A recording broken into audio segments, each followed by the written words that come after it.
It's the Morning Invasion with Dex and Steve-O. I suppose we should get going. Yeah! Let's go. 10, 9, 8, 7, 6, 5, 4, 3, 2,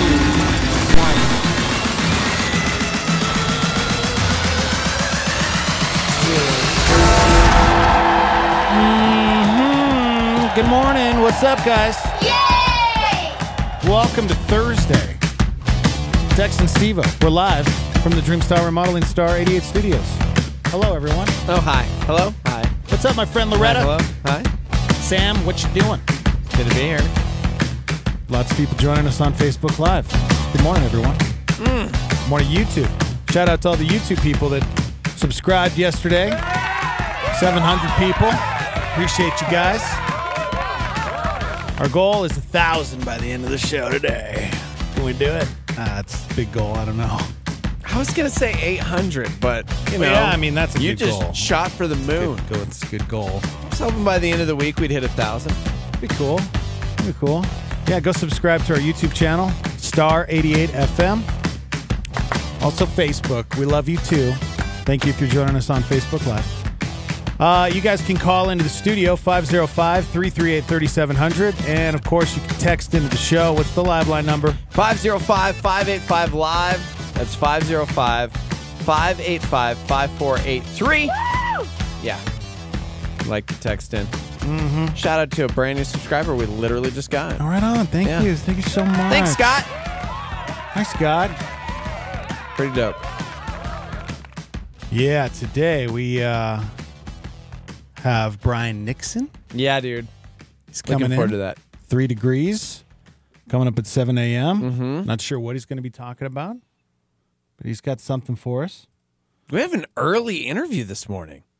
Oh, yeah. We have, was it Ryan? Yeah. Ryan from School of Ministry going to be joining us around 6:45 this morning. So give us all the details on that. Maybe you want to go back to school. Mm-hmm. Maybe you want to be a pastor. Well, he's going to tell you how you can do it. What else we got this morning? Oh, Shock Therapy Live coming up at 9 with Pastor Nate Heitzig. He's back. He's been in Israel. Him and Steven were at a conference earlier this week. Yeah. He's a traveler, man. Can't wait to hear about his adventures in the Promised Land. Shout out to our friend on the live line who said, yo, where's the shout out for all the traditional people who listen to the radio and hit you guys up through the old school live line? Live liners forever. Love you guys. Heck yeah, man. Seriously. That's like the heartbeat of the show, man. For real. Appreciate you guys so much. We prefer if you call in, but you know what? Okay. It's cool. Texting is so just lame now. What are you talking about? That's where it's at. Come on, man. It's the future. Everybody calls now. Nobody calls. It's back in. Calling is back in, okay? No, still not back in. If you could bring something back, what would you like to have back in? Of anything? Yeah. I mean, you know, perfect example, like I just said, if people just stopped texting and we all went back to just actually talking on the phone. I wish that was back in. You do until you can't get a hold of somebody. Man. Because back then you'd like call, leave a voicemail on their answering machine, and then you just didn't know when you'd hear from them. That's true. Now it's like instant access to everyone. Sort of. 'Cause I'm pretty terrible at responding sometimes. Jay Marie said something she'd bring back. Brody calls. Brody calls? Yeah. We should bring back Brody calls? Oh, it was autocorrect. She meant booty calls. Oh, okay. Like calling our friend Booty? Obviously. Gotcha. I don't know about that. He's kind of a weirdo. Somebody chimed in actually and said, so here's the deal. We have 2 live choices to watch/listen to the show. Facebook Live and YouTube. Each of them has a champion who tries to recruit the population to log on to their choice. Brit on Facebook, Booty on YouTube. We call Brit Romney. Maybe shouldn't we start referring to Booty as Rump? Britt Romney and rump. Makes sense. I don't like rump. Just saying. Think of a rump roast. Yeah, but like I don't like President Rump. I don't like it. Okay. I don't like it, man. Okay. It's International Women's Day. Shout out to all the ladies over there in Europe. Yeah, dude. Whoa! Man. Oh, man! Name the movie. She was a thief. You gotta believe. She stole my heart and my cat. Woman! Whoa! Man! Whoa! Man! You should go on one of those movie trivia shows. I don't know if there is one. But Because I know every line to every you movie do. ever. You know quotes. Yeah. How I Killed an Axe Murderer. Such a great movie. So I Married an Axe Murderer is the name of the movie. See what I'm saying? He knows. That was a was. test, man. I was going to see if you corrected me. Is that 1992? Starring Michael Stevens. Okay, Mike Myers. Oh, yeah. That's right. What year did that come out? 1990. Let's see. I said 92. 5. 93. Darn it. Mike, man, Mad he at just, myself. I Mike was Myers, off by an ear. where did he go? I wish he did more Where did he things. go? What was the last thing he did? He doesn't do it. Heed He doesn't do acting down anymore. new. I need more Austin Powers is what I need. Woman! Okay. Whoa! Man! Whoa, man. I still use a line from that like every week. Yeah? Yeah. Like, or being electrocuted. What? Being electrocuted would be horrible. Yeah, it would. Okay. Coming up in headlines around 6. I don't even know if we're going to get to do headlines because of our interview, but What? you know what? Let's do it. You know what? You want to do headlines right now? Let's do it right now. Why are you throwing off my day? Sorry, guys. All you early birds that never get a chance to hear our headlines. Let's do it right now. Today is International Women's Day, and we are grateful to all the women out there. Woman! Ah! Whoa! Yeah! Man! Whoa! Man! Especially my mother who gave birth to me. Hi, Mom. I love you. Wouldn't be here without her. For International Women's Day, I'm most excited because, my video game, Marvel Contest of Champions, if you play with women today only, you get like these special things. I got a bunch of extra serious? crystals. I'm not even being funny. Really? Yeah. International Women's Day has now extended onto app video games. Thanks, Marvel. That's cool. Yeah, if you play as female characters today on this video game that I love and play, you get like special crystals that give you absolutely nothing, which there's a joke in there somewhere that I'm going to leave alone. Yep. Yeah, a lot of stuff happening for International Women's Day, not the least of which being McDonald's. Rocking a pretty good tribute. Way better than offering like a buy one, get one free chicken sandwich or something. McDonald's in Linwood, California literally flipped their golden arches upside down. Yeah, that's kind of cool. So instead of an M, now it's a W. Huh? For Women's Day. All right. The logo's also upside down today on all of McDonald's social media profiles, which is pretty cool. And maybe you can get in on celebrating International Women's Day too by taking a cue from how people in a few dozen other countries handle it. Did you know in places like Armenia, Cambodia, Kazakhstan, Mongolia, Russia, Uganda, the Ukraine, and Vietnam, there's a tradition for men to give women flowers and gifts today to celebrate International Women's Day? Oh, come on, girl. Serious. That's cool. I think they call that Valentine's Day here. Yeah. So just so you know, it's International Women's Day. Shout out to the ladies. So our boy Steven from Amberlin, he comes in from time to time, kicks it with us.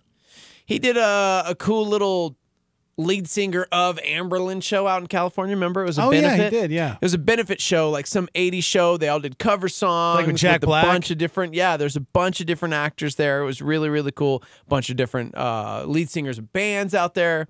Well, It was put on by this dude named Finn Wolfhard. You may know him as Mike from Stranger Things.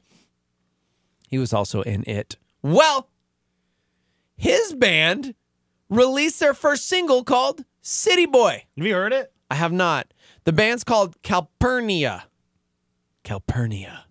Here it is. I am a city boy. You are a city girl. You take the city tour. Is he sing or is he He's a singer. Yeah. Wow. He's pretty good. Yeah. He plays guitar as well. Not the lead guitarist, but Huh. I like this a lot. adds to the rhythm section maybe. I might have to add this on my Spotify playlist. Really? Yeah, I kind of like it. This is like my style. I like that indie feel. Finn is 15 years old. He is rocking a new gig, man. He said with the music video, which they just released.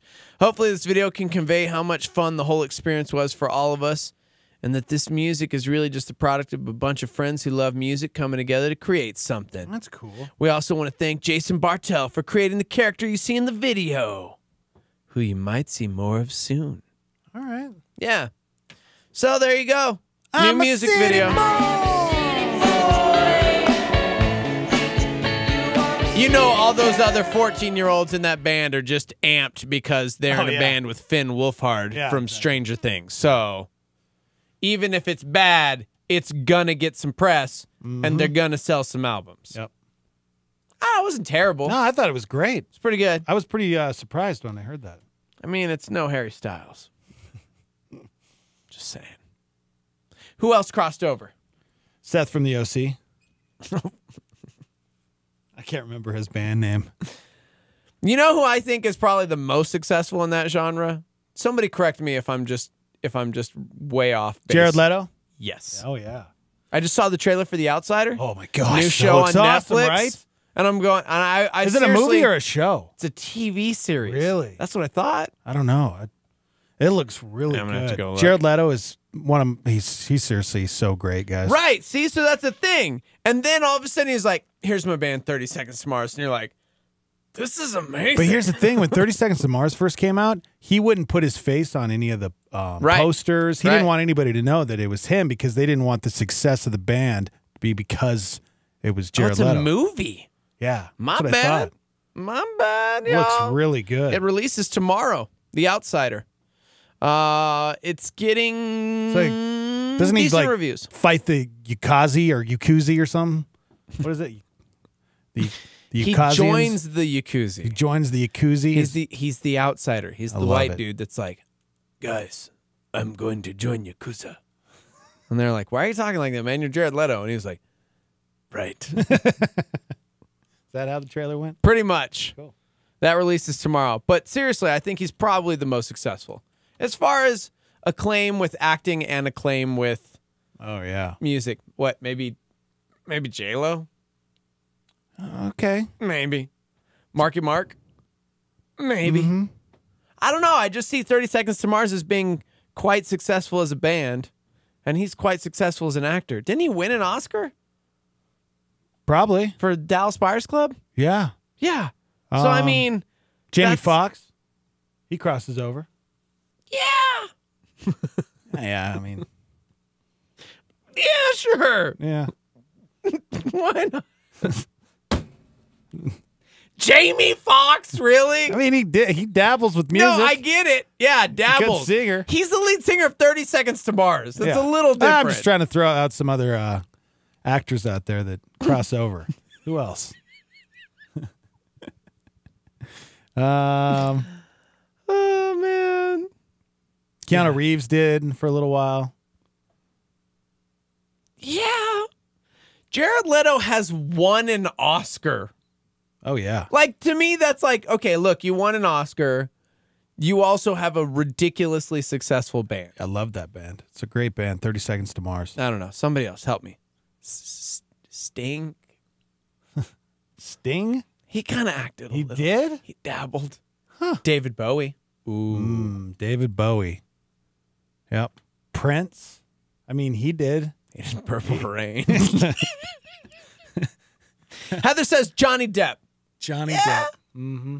I mean, he dabbles. Well, yeah, he plays guitar. He doesn't I'm just sing, saying, majorly successful in both arenas. Not though. like Marilyn Manson. go away. I mean, technically, you're not wrong because I'm he not was on wrong. a season of Sons Sons of of Anarchy. Anarchy. He's He's- done some things, but like Jared Leto won an Oscar. Somebody say somebody bigger. Dennis Quaid. Dennis Quaid, yeah. He's got a band. He does have a Oh, band. snap. Sam David won it all. He just won the internet. What do you say? Will Smith. Oh, yeah. Will Smith. Getting jiggy with it.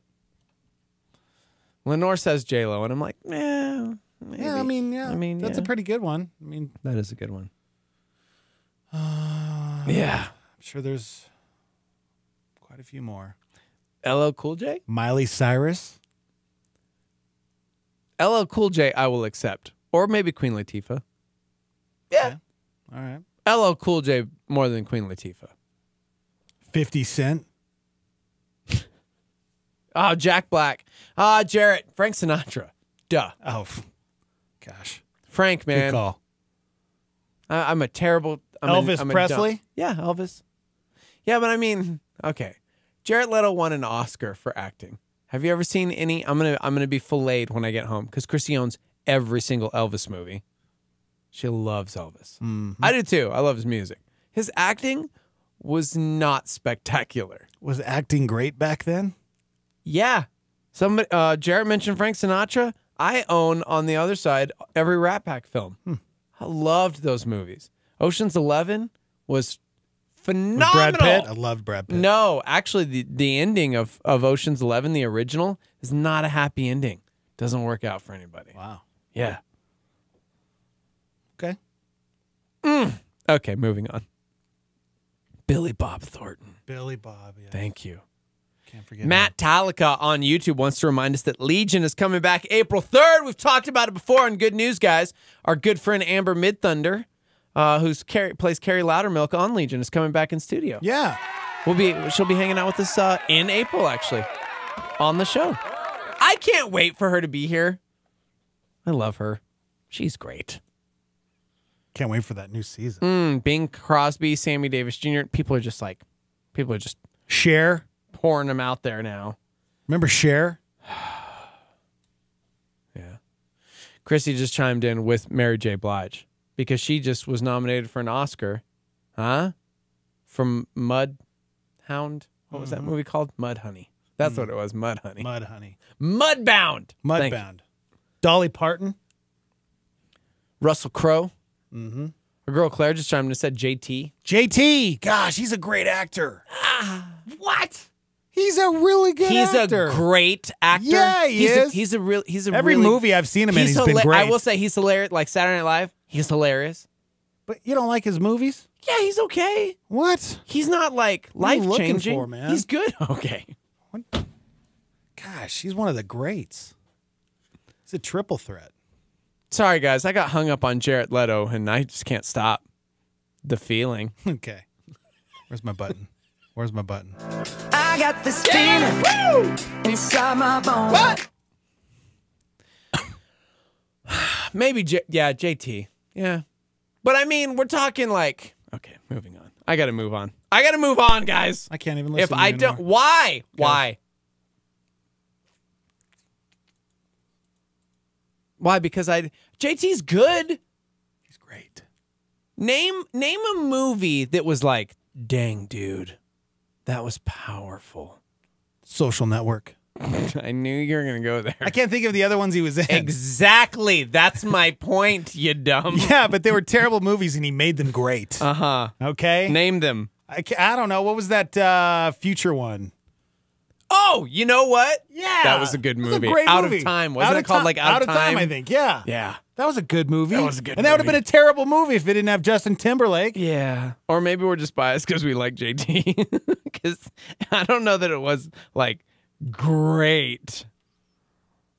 Pull up his IMDb. IMDb. Here we go, guys. Pull it up. Just sorry, I ruined it. I ruined news this morning. We're on a tangent of actors. Trolls. Oh, shut up. In Time. It was called In In Time. Time, not Out of Time. There's a couple other ones that were really good. Every time he's on Saturday Night Live. Yeah, I got nothing. Got nothing. Go all the way down, bro. No, I want to go to filmography. Actor. He's going to be in Trolls 2. He was in Trolls 1. Friends with Benefits. Never saw it, actually. I heard that was awesome. Social Network. Stop me when we get to a good one. The Love Guru. Darn it. Still going. Yeah. Stop. Oh, actually, you know what? Alpha Dog was good. Dog was good. Did you see Alpha Dog? Yeah, that was really Gosh, good. that movie wrecked me. Oh, Kim chimed in with Alpha Dog. Oh, I got this feeling. gosh, that movie was so hard to watch. Okay, can we move on? Yeah, move on. Guys, are we ready to move on? I don't want to prematurely move on if you guys still want to throw names out. Give me there. one more I'm just story. saying. Just saying. According to a new survey, 44% of working Americans are chronically underslept because of their job. Dude, this guy. I know. The top 5 things that keep us up are long hours, obsessing over a work issue, problems with a coworker, worrying you'll get fired, and having a nightmare of a boss. Wow. Okay. I don't stress at all about my job. I know, right? Okay, long hours, odd hours, Yeah. not long hours. I So. got the 40-hour work week. Obsessing over a work issue? Nope. Our job's pretty chill, yo. Problems with the coworker. Yeah, I do have issues with you sometimes. Okay. Worrying you'll get fired. That's me every day. Really? Oh, Do you stress about I that? hope you didn't hear that. No, not at all. I think I used to. Now, no. Yeah. Are we tame? Are we calm? No, we are.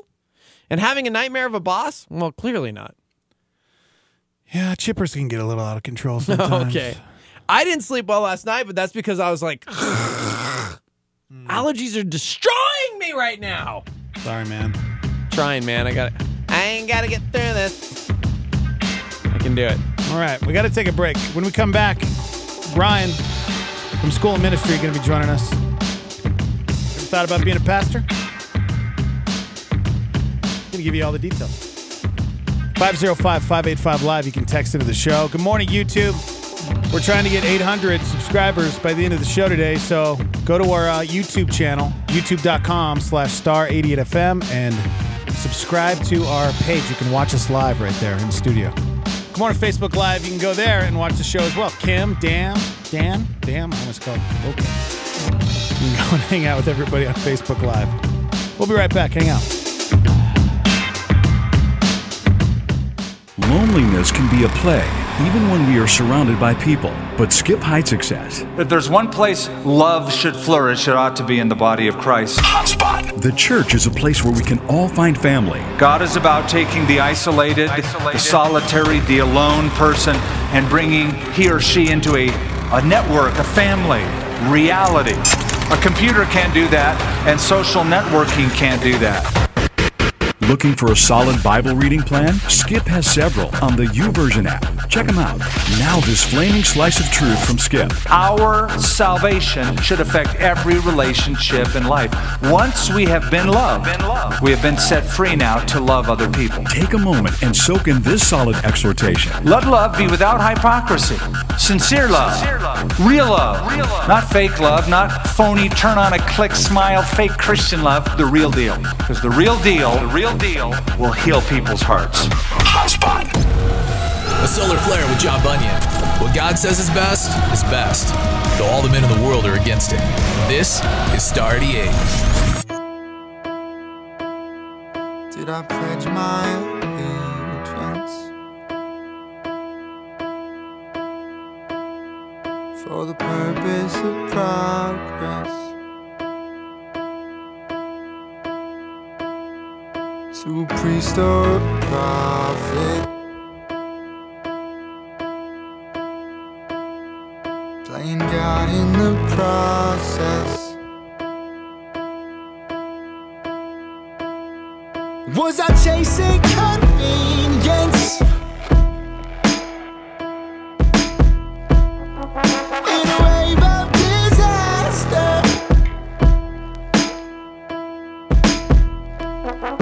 Where the captain's a captain and I'm a puppet to pastor.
Show me a man, an honest mission. I'm willing to hope beyond suspicion. Show me the race, I'll run the distance. Longing to give and taste forgiveness. Dying to live a pure religion. Settle the rush to chase a mission.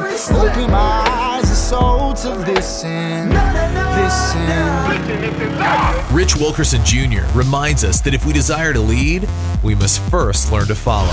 How many Christians have I met that say, I love Jesus, but I don't like the church? I don't like the church. Hey, you don't have to go to church to be a Christian. Hey, church is boring. Hey, church is full of hypocrites.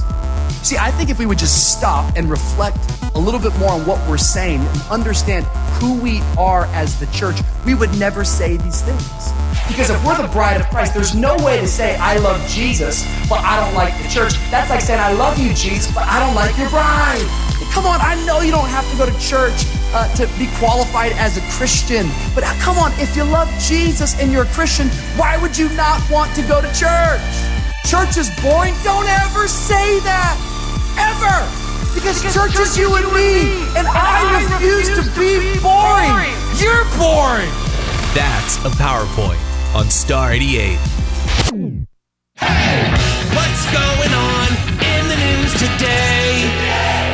White House spokeswoman Sarah Sanders denied that there's any chaos in the West Wing. If it was, then I don't think we would be able to accomplish everything that we've done. Attorney General Jeff Sessions calling policies restricting state cooperation with federal immigration authorities irrational and unconstitutional. Governor Jerry Brown says, bring it on. This lawsuit, they're talking about going to the Supreme Court.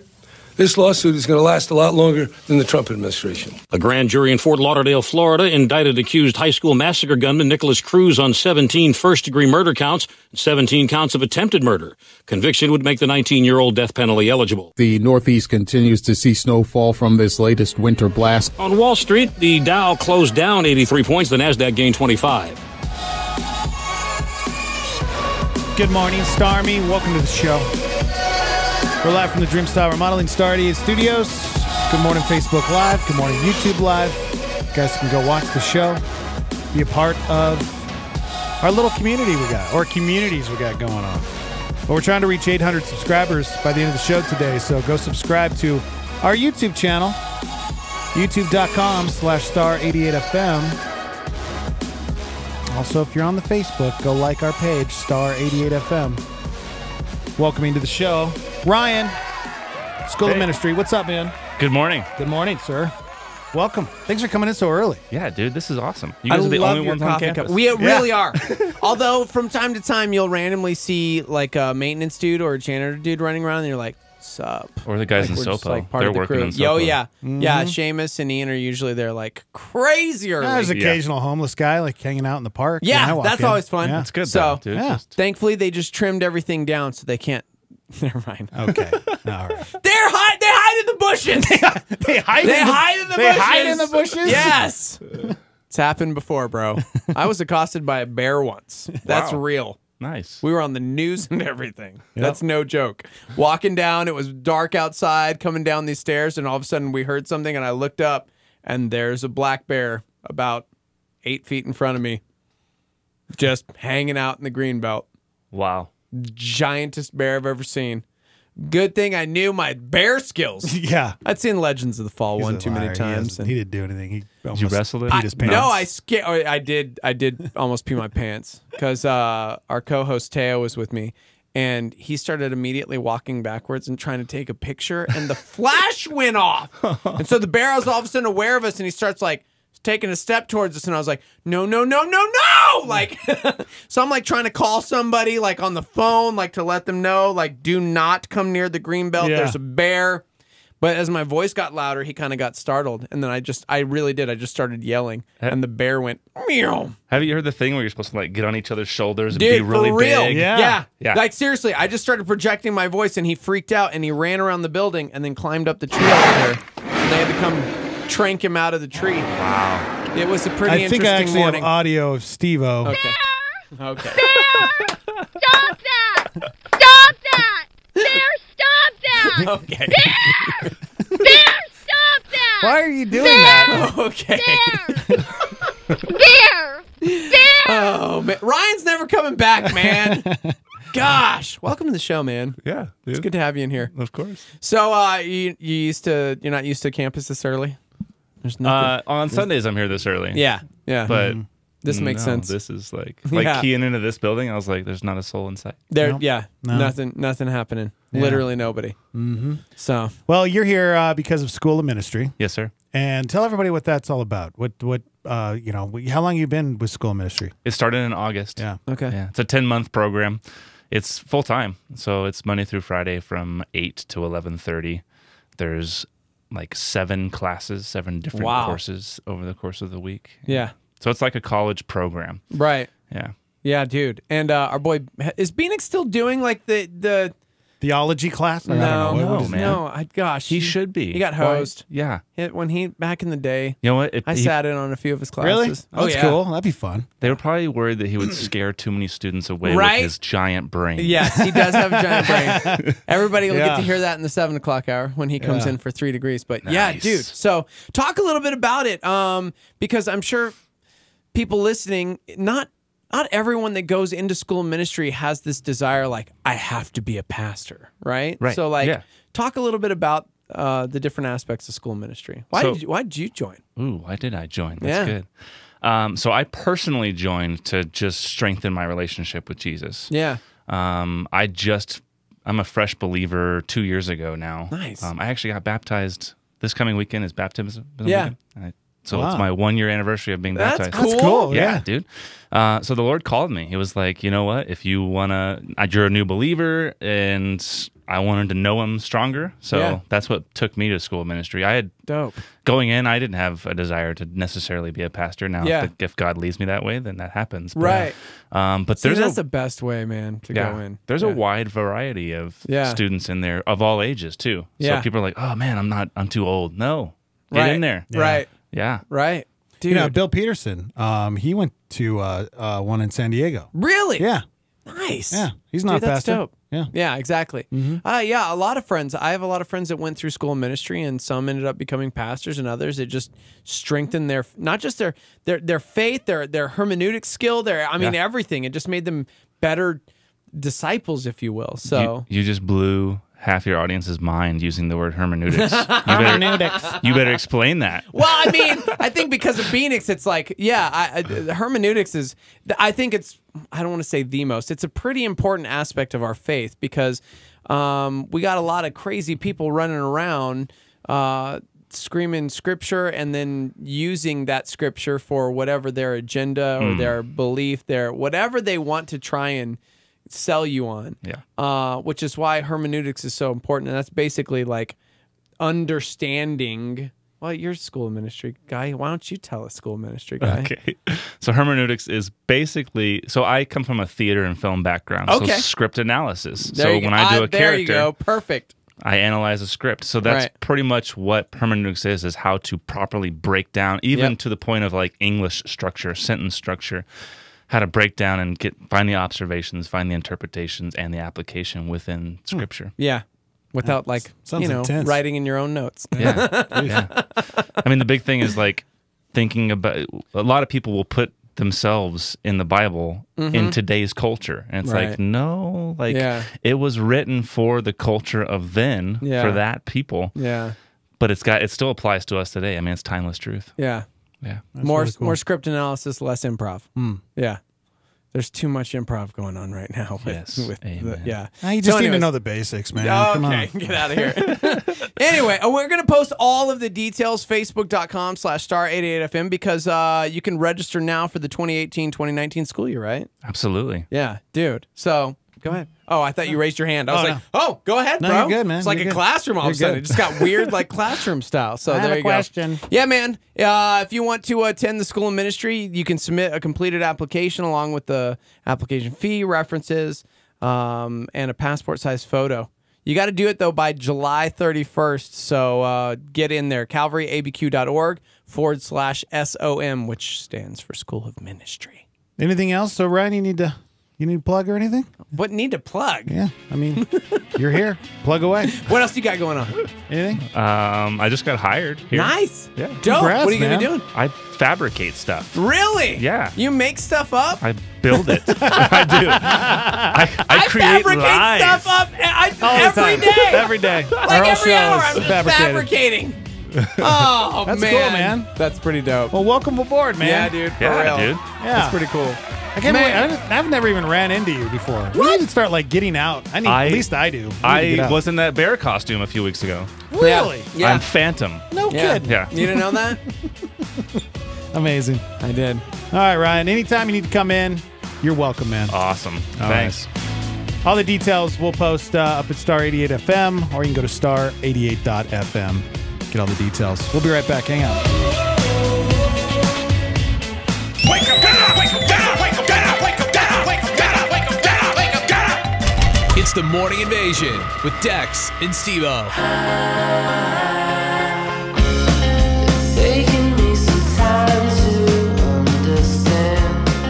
Living in the past, not demand. So I'll run from it, I know I will.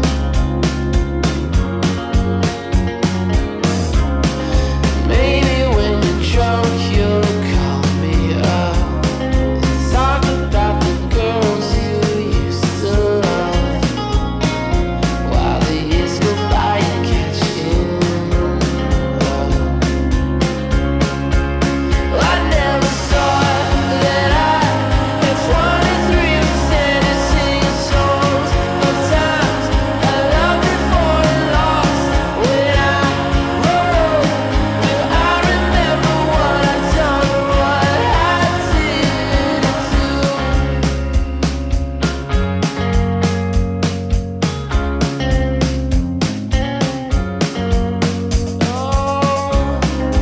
People talk and drown in their own words, protect themselves from things they haven't heard. While I run from it, I know I will. Oh, I never thought that I had 23% of singing songs. Sometimes I loved it for a loss.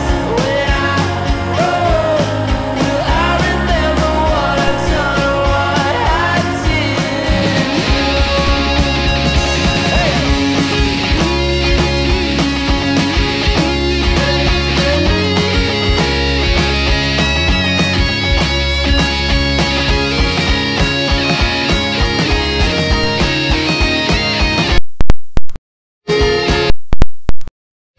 I never thought that I had 23% of singing songs. Sometimes I loved it for a loss. When I wrote, will I remember what I done or what I did? Who I was, what I didn't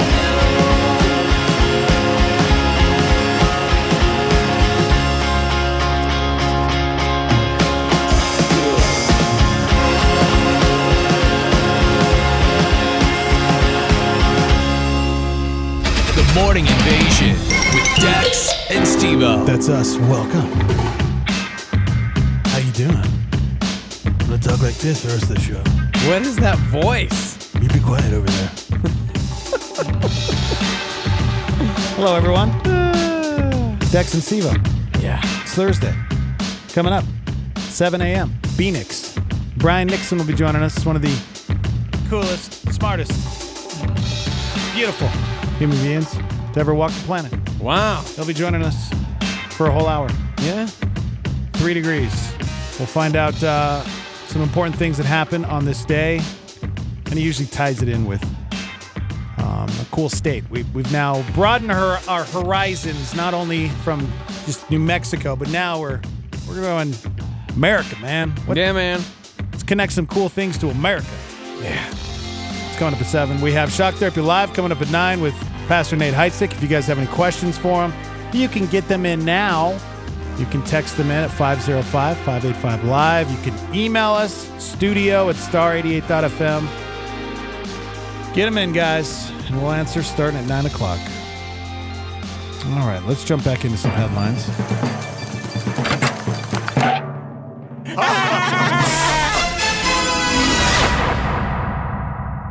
Hi. Hi. Hello. Hello. It's International Women's Day, so... Woman! Yeah!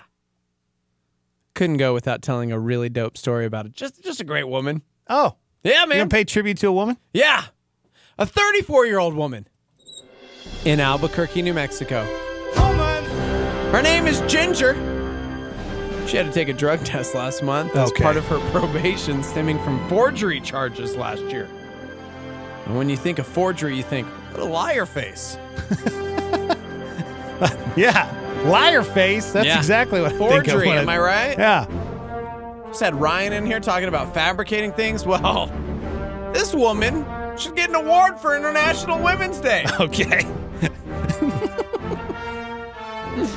She tested positive for meth. Oh, no. Uh-oh, trouble in paradise? So she tried to convince her probation officer that, no, sir, it's okay. It's for my glaucoma. Oh. Yeah, man, it's medicinal meth. She claimed it was prescribed by her doctor and even had a pill bottle with a fake label that said it contains 5 milligrams of methamphetamine pills. Unfortunately for Ginger, her probation officer is smarter than a 5th grader. And, I had no idea you could get meth prescribed from a doctor. She's now facing more forgery charges for that prescription bottle that she created. Wow. Wow. They also charged her with identity theft because she put her real doctor's name on the pill bottle. That's interesting that they can do that. However, I mean, listen, dream it, you dreamer. My doctor totally prescribed it. See, I got a bottle right here. Yeah, man, check it out. These are my methamphetamine pills. It's cool. 5 milligrams of methamphetamine pills. I knew I was going to get popped for meth because I take medicinal methajuana. Well, yeah. I mean, come on. You've never heard of medicinal methajuana? Oh, my gosh. That's why we're in the news, guys. Congratulations, Albuquerque, the city we reside in. Mm-hmm. Yeah. Remember when cops were posting on their Facebook pages saying if you find or know that they had meth, somebody forgot their meth and they could come pick it up at the police department? Yes. And somebody went down there to pick it up. I'm here to pick up my methamphetamine. Man. I lost it. Somebody turned it in. Yeah. Yep. Drugs, guys. Yeah, drugs. Drugs are bad. Drugs are bad. Okay. Yeah. This is bad. Drugs are bad. Yeah. Yeah. Sorry, Ginger. She's facing a lot more charges right now. I'm going to have to actually find an International Women's Day story to honor a woman. Well, pray for Ginger. You know, I think that's the most important thing we can do is she lives here in Albuquerque. She's a local, and we need to pray for her because it's a dark place. Pray for her because she lives here in Albuquerque. Well, I mean, she's basically our neighbor. And we want our city to be safe. Right. We want her life to get on the right track. And yeah. In case you were wondering, she's our sister. Literally no one ever in the history of ever has been prescribed medicinal methajuana. That's not a thing. It's not a thing. Methajuana. Clever. I mean, props for cleverness. Anyone? Yeah. No? They say meth fries your brain, man, but that was pretty clever. Yeah. I'm just saying. You know, she should get some points for being creative, I guess. Dude, seriously, somebody chimed in and said medicinal meth just when you thought you had heard everything. Speechless. I mean, come on, man. 5 milligram. Owned it. Meth pill form. Oh, yeah. No, I knew I was going to get popped. It's cool, bro. Check it out. Prescription bottle and everything right there. If you'll notice, 5 milligrams. Methamphetamines. I feel like you need to redeem yourself. It's International Women's Day. Come on. We need another story. One woman who rises above them all. She wants you to join her Facebook campaign. Her name is Britt Romney. Okay. She's a trusted individual. Unless, of course, she eats the wrong cheesecake and has dreams her husband cheats on her. Oh, and then she murders him in his sleep. What? Is that what she's talking about That's on what Facebook? she's talking about on Facebook She right had a now. dream that She's Seth got cheated? She's got pregnant hormones. Oh, my gosh. She's got pregnant hormones right now. Pray for Seth. And she had cheater dreams, and she woke up wanting to murder him. So, Britt Romney 2020. 2020, guys. Britt Romney. Ooh. Except in any other O. Oh, 2020. No? No. Yeah. I mean, if anything, it just goes to show you what women endure with the curse of child labor. Yeah. And child carrying and all of the child things. Let's be real. Girl eats like crazy. So, if anything, she's like that mom that like always had every snack in the house. You know what I'm saying? You'd go to your friend's house and she'd be like, "Oh, Steven, would you like a peanut butter and jelly sandwich?" "No, ma'am, thank you so much. We're just gonna play some video games." "Well, what about some goldfish? We got to feed you. You're too skinny. Would you like? What do you want? You want a pickle? You want a snack pack? What do you want?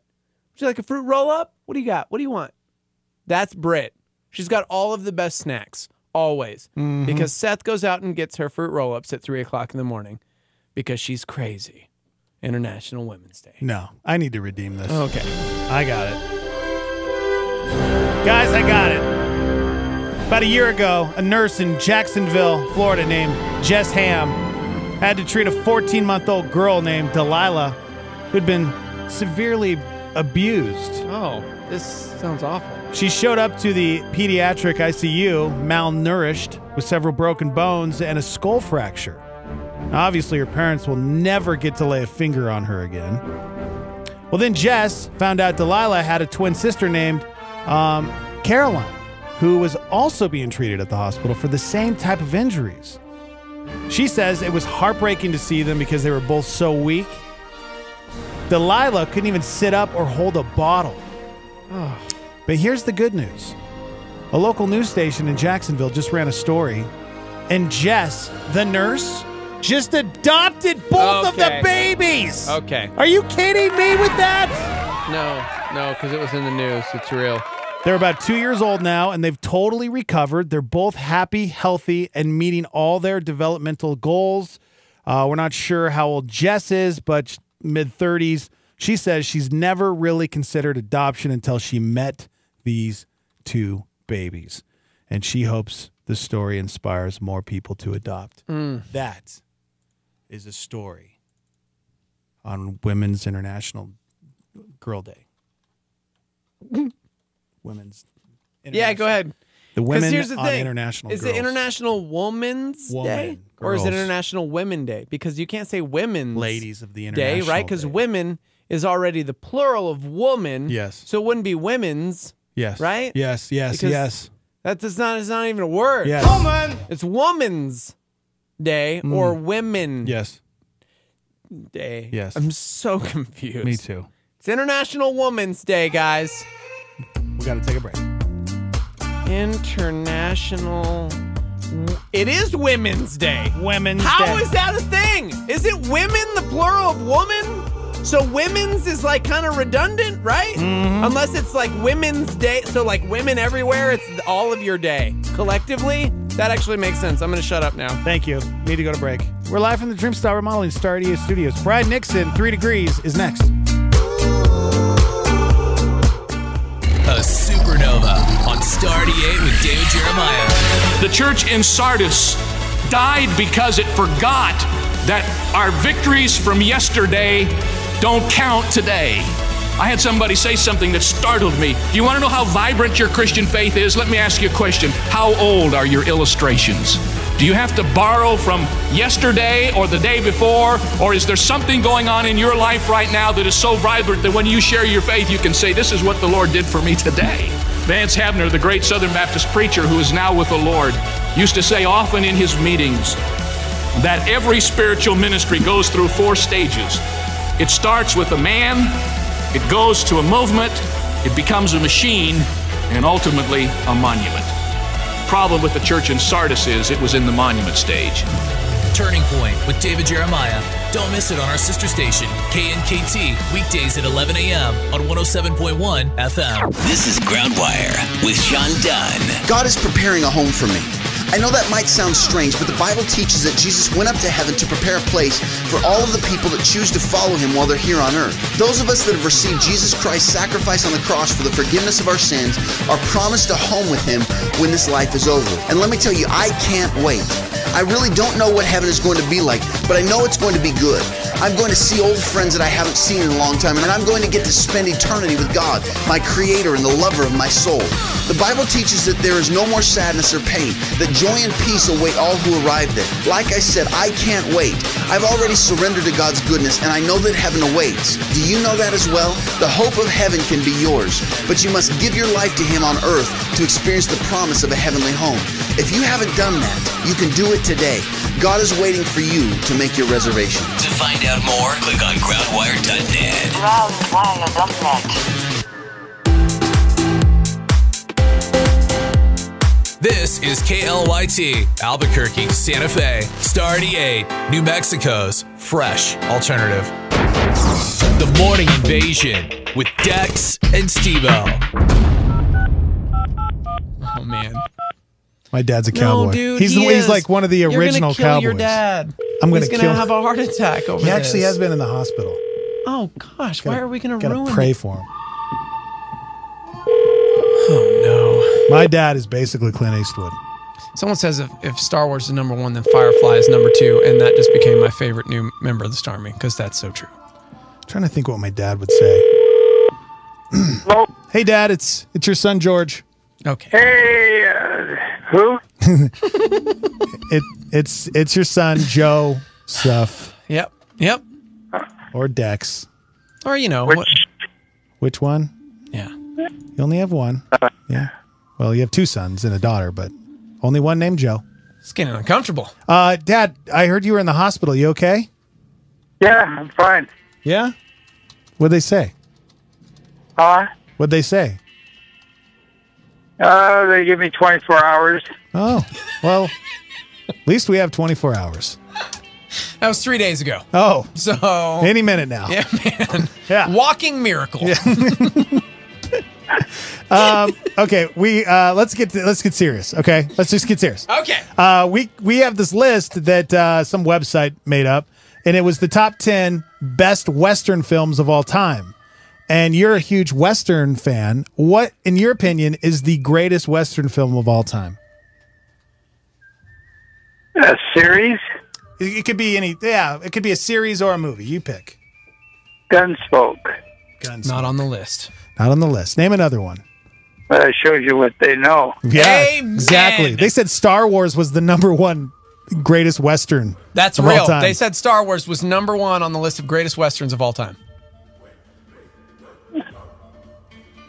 Dad, are you there? Are you alive?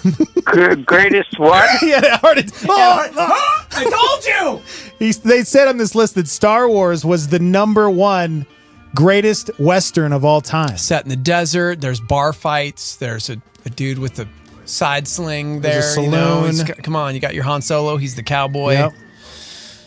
Yeah. What other Westerns are you watching these days? I don't know. I never watched. What's the name of that? Star Wars. Wheels? Star Wheels. Yep, Star Wheels. I never heard of it.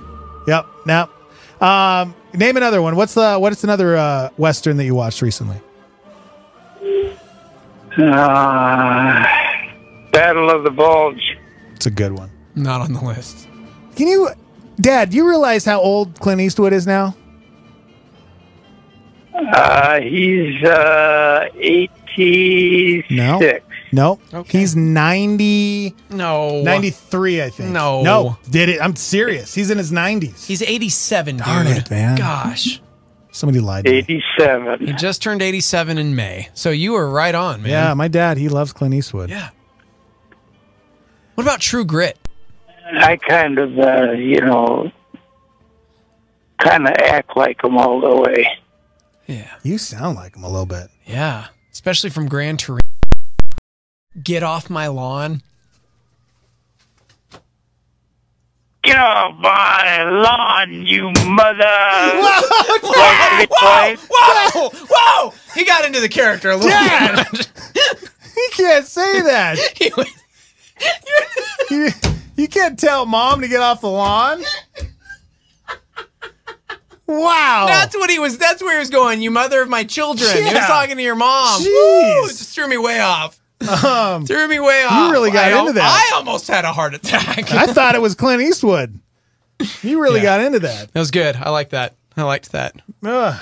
Well, does it ever make you like? I was thinking about this the other day. You know, like we have action heroes that we watch on TV right now that are in their 30s and 40s, and I think about, you know, when I get older and seeing some of these actors that are now, they're going to be 80, 90 years old.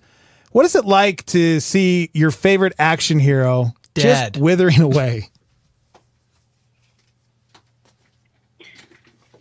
Well, I'm withering away. I know. Oh, man. I know you are. It takes you like 30 seconds to answer my question. Gone from bad to worse. What was it like when John Wayne died 47 years ago? What about him? Wow. Dad, you go back to the hospital. This is bad. You don't sound right. There's something not... He's fine. He's fine. I don't know. I'm worried about you. I'm texting Mom. By the way, it was only 38 years ago that John Wayne died. 38. Oh, just 38. You know, my lifetime. Ago. Your entire lifetime. You've never lived in a world where John Wayne existed, bro. I know. It's serious. How's that feel? Yeah. So what's new, Dad? What project you working on? I'm trying to get your mother's car going. What's wrong with it? The windows won't roll up. Oh. But is your vehicle running? I think what happened more than anything was I had a little gun accident inside the car and blew the windows out. Trying to figure out how they... Seriously? Yeah. Oh, man. I can't. It's been good. It's been real good, man. I've loved my time here. It's been cool, man. It's been Dad, cool. we got to go. Before we go, I mean, obviously that vehicle's not working, but is your vehicle running? No, your mom's driving Okay. Oh, well, there you go. Just really trying to set up a joke. Love you, Dad. Hey, what's your name again? Okay. I'll talk to you soon. Okay, bye. It's my dad, everybody. Man, pray on that for note, I need to call my mom so she can get him to the hospital as soon as I'm so glad possible. we asked him to do a Clint Eastwood impression, and as Chris said on the lifeline, thankfully not a Samuel L. Jackson impression. The Morning Invasion with Dex and Steve-O on Star 88.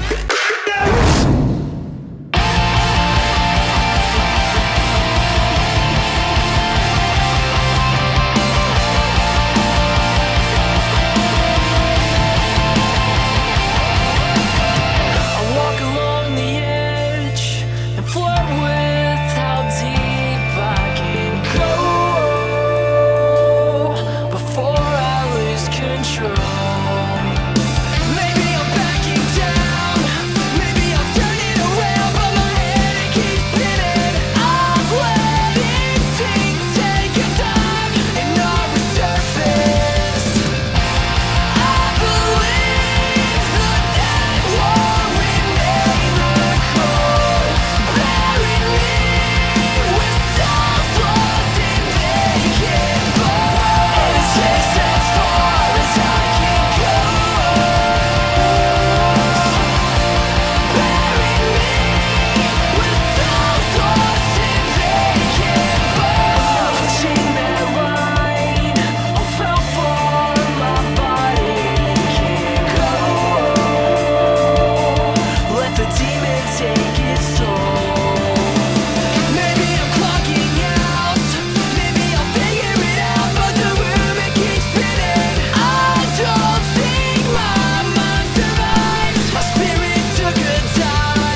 right, everybody. Good morning and welcome to the Morning Invasion. It is my privilege to introduce to you your hosts, Dex and Stevo, who will be taking you through some fantastic and entertaining programming this morning.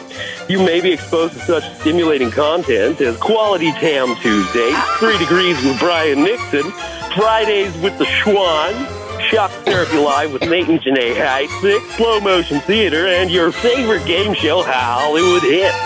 But you better enjoy the best radio show around, because at this rate, Dex and Stevo will be replaced by Tambuktu by next week. Am I right? All right. That's what I'm talking about, Brian. Wow. That's what I'm talking about. You know, to be in the same introduction with the famous Dex and Stevo. Oh, well. It's pretty impressive. Appreciate that. And you know, guys, we had such a great dinner. We did. This last week with our last, we wouldn't call them contestants. What would Our last contestant. Our last contestant. Our last donors. Our friends. Our friends. Our friends. Our friends, but you know, we'll talk about that, but you need to do the introduction, Dex, because I hear the music. Welcome, everyone. It's 3 degrees to Mexico and rest of the world with Brian. We call him B-Nix because his last name is Nixon. And we talk about some things that are cool and interesting. Here's our friend Brian Nixon. Steve-O, I'm just amazed you remembered the lyrics to that song. You know, I mean, you nailed it. That song is 100 years old, and you still remember the lyrics. I do. It's unbelievable. Phoenix, welcome to the show. Hey, thanks, guys. And you know, going back to our last donor dinner, you know, here's what was cool. These two were brothers. They drove down from Los Alamos, where they both work for the labs. One's a mechanical engineer, and the other's like a what was the other engineer? Anyway, they're both really smart guys. They come down, they're young, and we had a fun time. We did. They were good guys. Some of us had a funner time than others. Am I right? Yeah. I ended up going out with those dudes after. Awesome. Yeah, Good. Dex bailed on me. What, Dex? Like a jerk. I mean, I was tired. Well, I bailed because I had to get home and go to my next thing, which Dude. was, you know, that's how I Shout out roll. to Eli and Ian, bro. They're good brothers, good dudes, and I was like, guys, we gotta go out. And Dex was like, dude, yeah, I'm really tired. Yeah, when you stood up, Brian, and said, you know what, I got to leave, guys. But you know what? You guys just go ahead, and you don't even have to stay here. You guys can go out. And I'm like, I'm really tired. Brian just threw me under the bus. Oh, no. Gosh. But Steve-O saw a night of Steve-O. more conversation Took and one for the fun. team. But the brothers Took were one for great. the team. No, you guys just lost out. Yeah. Are you kidding me? So blast. Thank you to everyone who donated to 3 Degrees, because what do we have, 5 or 6 donors who donated? We had so much fun. Many, yeah. From Paul and Kimberly Short to Birgam, you know, just a lot of fun. Yeah. We had with these folks, getting to know so many different people and really getting to know the listeners. So thank you so very much. Yes, thank you. Once again. But we're here, guys, because today is March 8th. And on this day, in 1934, something grand happened. And I mean grand on a grand scale. I know. So this isn't just 3 degrees to America or the United States. This is 3 degrees to the universe. Man. Was it Marilyn Monroe? No. Winning the Golden Globe No. for best. No, it was on this day. Alfred Hitchcock's Psycho. Grand. Edwin Hubble started to photograph the universe. On International Women's Day. No, he didn't care about, well, I mean, I'm sure he did care about International Women's Day, as we should all. That's because he was like trying to find that. It's what happened was he didn't have a good gift idea, right, for his lady. And it was International Women's Day. And it was like, what? What is this made up holiday? And they're like, oh, we have to honor all the women today. And he was like, I got it, bro. I'm going to start a company and I'm going to start naming stars after loved ones. And people for generations will be duped into spending. How much did you spend? On what? What? Who are you talking to, Steve? I'm glad we have an hour with you. Yeah. Who are you talking Who about? are we talking? What are we talking I don't know. about? I never bought a star for anybody. You never named a star after anybody? Wow. You just seem like the kind of person that would be duped into buying a star. Stevie, you're mixing up the Hollywood stars. No, there in I'm Los talking Angeles about the Hubble. He just saw stars. a market out there and thought, if I start photographing these things, people will think that they can claim ownership of them. And he's like, look, bro, International Women's Day, I got the best gift because your lady's a star. Oh, you start I'm connecting it now. You start naming. I'm pretty sure there's a company out there that does that. Probably. But okay, so here's the quiz for you guys. Okay, so I said on March 8th, 1934, Edwin Hubble started to take photographs of outer space. Can you guys name 3 things we are indebted to Edwin Hubble for his discoveries because of his photographs and Saturn? No. Even more grand than just our little solar system. The Milky Way. Okay, yeah, he did take pictures. Those are beautiful. But Right? he took pictures beyond the Snickers 'cause Milky they've Way. got nuts in them. Beyond the Milky Way. Beyond the Milky Way. Yeah, come on. Don't you guys remember your astronomy from school? Gosh, man. If only I paid attention to school. Hold on, Hubble. First guy to start Hubble. taking pictures of outer space, and from his pictures we learned Pluto. No, the planets were kind of, They were already kind of there? Yeah, they were kind of there, We learned that there are more univae, that's plural for universes, are more univae than we can count. Okay, you're very, very close. That's good. What he did discover is that there are more galaxies than there are stars in our particular galaxy. Isn't that crazy? So he said, hey, you think we have a lot of stars in the Milky Way? He goes, there are as many galaxies out in the universe as there are stars in the Milky Way. But something even more great, he discovered, and this really has a profoundly, I guess, biblical overtones. He discovered that the universe is expanding and concluded, therefore, that it had a beginning. Wow. So was he a believer? No, not necessarily. He was a lawyer. No, sorry, lawyers out there. Sorry, lawyers. He actually did go to. He did go to law school, and then he realized halfway through law school, he goes, "I don't like law school." So he switched gears and he went to the science route. Became probably what some people would say the greatest astronomer since like Galileo or something, in the 1600s. But the reality is, through his discovery, he did prove that the universe is expanding, and therefore the cosmologists, those who study space and the beginnings and origins and such, said, hey, because the universe is expanding, it's expanding from something. It must have had a beginning. And of course, from a biblical standpoint, we would say, well, yes, indeed. The universe did have a beginning. In the beginning, God created the heavens and the earth. And what cosmologists are doing are discovering that, wow, Hubble, you're exactly right. So they call it the Hubble constant, just to show that the universe is expanding. So Steve, you were sort of right. So we're indebted to him for really showing us that there are billions of galaxies, not just stars, but billions of galaxies in the universe.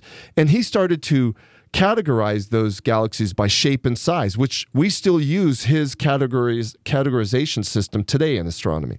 So he gave us the shapes and sizes of the galaxies. He showed us that there were billions, which helped us understand the formation and so on and so forth. He also showed us that, there was a beginning. But another interesting thing, even though he didn't, articulate it as such as we do today, he really showed us that there's a mysterious force in the universe that we can't quite yet explain, but we know it's there.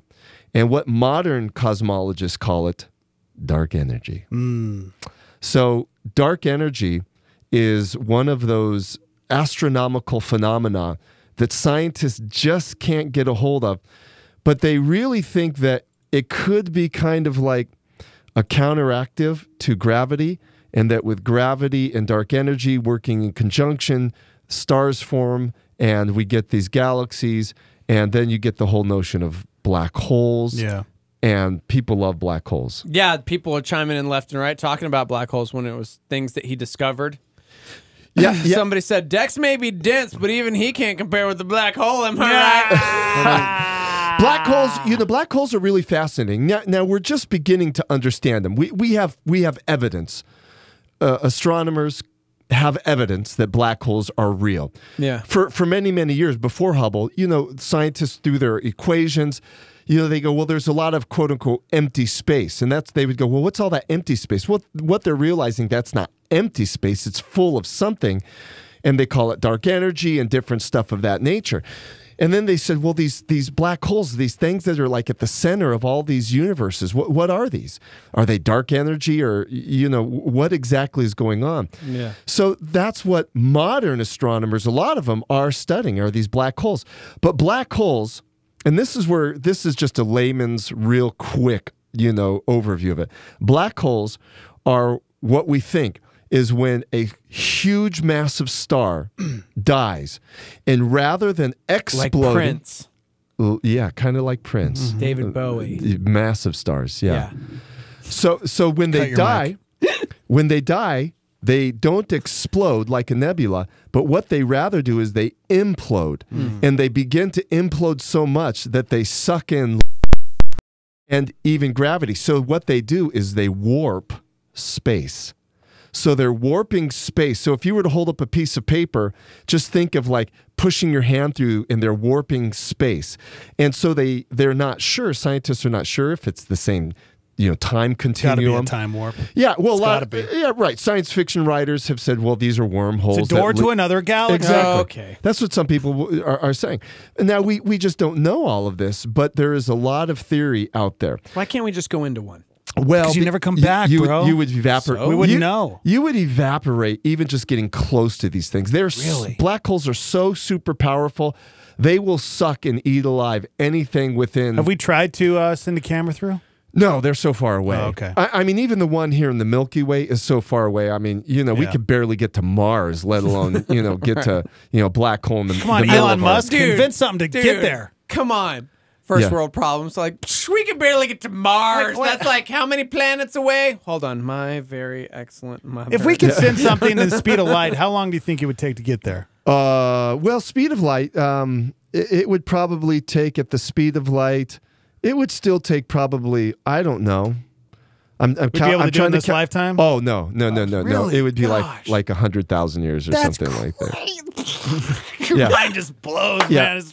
Yeah, and again, it all comes back to Hubble. When he showed us pictures, we said, oh man, we're just a speck on this universal plane of existence, and what is going on out there. I'm one of those guys that I watch science shows pretty regularly. What? And I just sit and I just geek out because it just causes me to be like David, oh Lord, our Lord, how majestic is your name, created the heavens and the earth. And it's like, we could barely look outside, and just see stars. But then when you get these telescopes that project into the deep, fortresses of the universe, it's amazing. Fortresses of the universe. So what else? Here's another thing that Hubble did for us. He also helped us, which we see that there's variable stars, that they kind of, they glow and then they dim and they glow and dim. Yeah. And so what modern cosmologists have understood that is what we call redshift. This variable things of stars kind of glow and dim and glow and dim. And so it also helps us measure the age and distance many of these stars are. So Edwin Hubble in astronomy or science or anything is a rock star. I mean, truly, we are so no pun intended. No pun intended. We are so indebted to his work. So today we should celebrate that it is on this day he started to do. We can't. It's International Women's Day. Okay. Did he have a wife? Did he have a wife? Did he? Yeah. Did that wife do anything cool? Shirley Hubble. No, I'm trying to think. So Her name was Betty. No, he did have a wife and kids. Betty Hubble, really? He moved. Betty Rubble. Yeah, exactly. Golly, in my head, I can't think where he was born, but I do know he did most of his work in Pasadena, California. So he moved to Southern California. Grace, by the way, her name was Grace. That's Grace. right, Grace. There That's it right. is. Grace. What did she do? Anything cool? Okay, shut up. Let him talk. Stay at home. No, mom? I was just going to say he did most of his work in Southern California, Pasadena. It's one of my favorite cities in LA County there, Pasadena. And really, again, so important to astronomy. So this is interesting. So I was at a conference this past weekend with Dr. Gary Habermas. Oh, that's right. Over at Hoppentown. And we should really talk about, an announcement he made. And I wrote up a little article on it as well. But Gary Habermas, while he was talking, he just kind of threw this out there. And I thought, that's interesting. So he's friends with an astronomer by the name of Hugh Ross. Hugh Ross is an astronomer, professional, got his doctorate in astronomy, but he happens also to be a Christian. And Hugh Ross, I guess, recently told Gary Habermas that a lot of the astronomers he knows now are switching gears to not believing that, in atheism and so on and so forth, and believe that there is some sort of God. Now, they're not running to the Christian faith or any faith. And I think how Dr. Habermas explained them as deists, so that they believe there's a God, but God's just not involved, because the evidence is becoming so convincing for a creation event. When they look back into these telescopes and they look back and they're studying, they're going, man, something created. And then they just have to take that next logical step. Nothing doesn't create something. Yeah. Nothing doesn't create something. That's just virtually impossible. Something has to create something. And so a lot of them are saying, the best plausible explanation for this is higher power. Is a higher power, aka what we would call God or the Lord.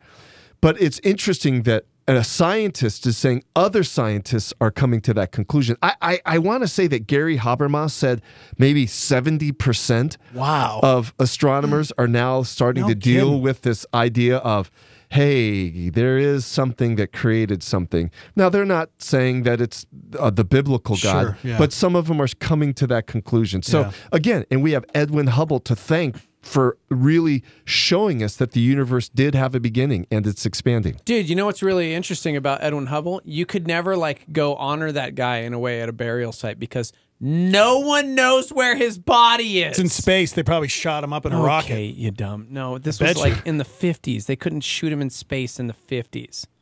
Yeah, bro. Maybe he's in a time capsule. I guess he had a heart attack in July of 1949. His wife, Grace Hubble, took care of him.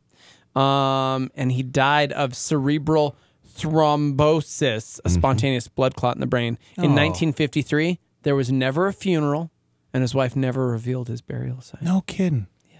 Huh. That's real. So you know how I know? Wikipedia. So here's the interesting thing about this. I think we should have some, people that go out and discover not distant galaxies, but where Edwin Hubble's buried. I know, right? Yep. Let's find that. He was raised in a Christian home, by the way. Oh, was he? Yeah. See, there you have it. He was raised in a Christian home. Some of his later statements suggest uncertainty, but that's all the actual information they have on that. There's another local legend who's a famous writer and author that has a similar thing as that. Dr. Seuss? No, Dr. Seuss. Not who I was thinking. No, his name was Edward Abbey. And Edward Abbey was a writer and an environmentalist. And when he died, he had his friends take him to somewhere in the desert and just bury him. What? And there's been recent people that have went out and tried to find his body. Okay, dude. That's weird. But I'm gonna bury you in a Pringles can. There is, yeah, you better. I am. There is someone in New Mexico who knows where he's buried. Really? Yeah. I'm gonna bury. Want to know why? Why? Because he buried him. Ooh. Wait. What? Yep.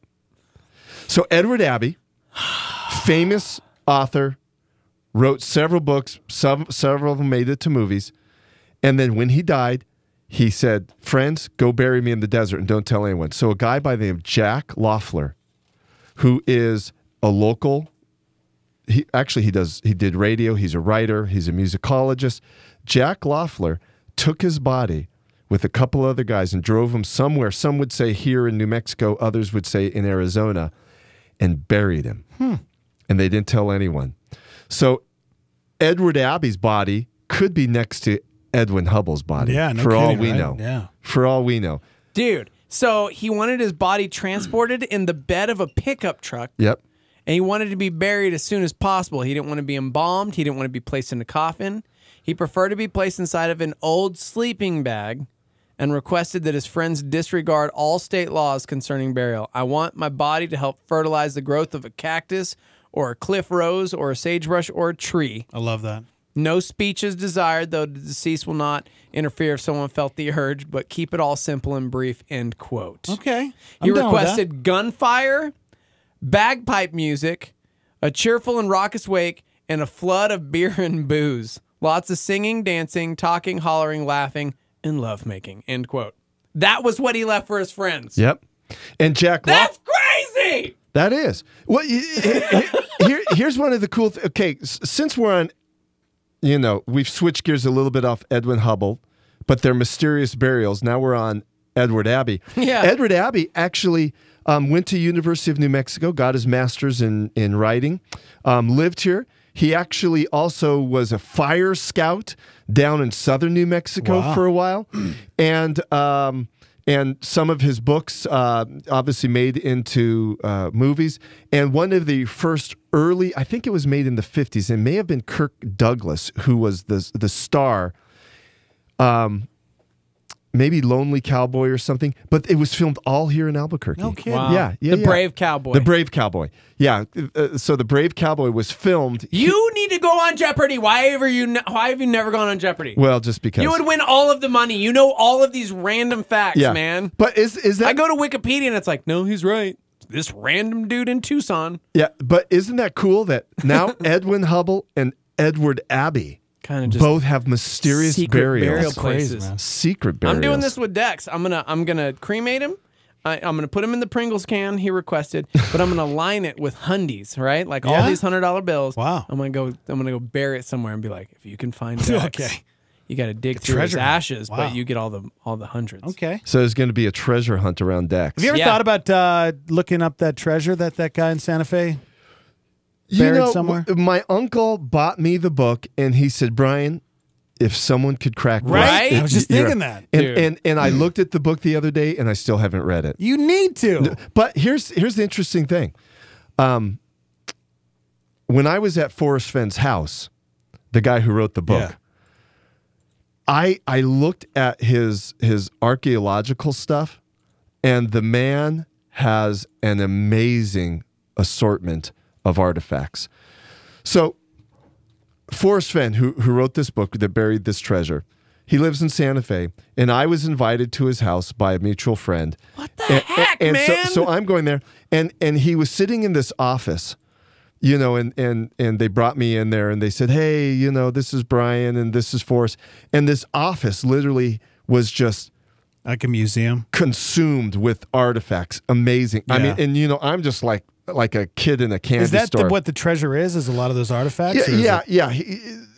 So what I found out is then, Forrest just, said hi and blah, blah, blah. Then the mutual friend took me to his artifact room, which is another room where he has so much artifacts. It's just unbelievable. Well, back in the day, he had bought some land where there were ancient sites, and he excavated them and found a tremendous amount of ancient artifacts. So Even treasure? Yeah.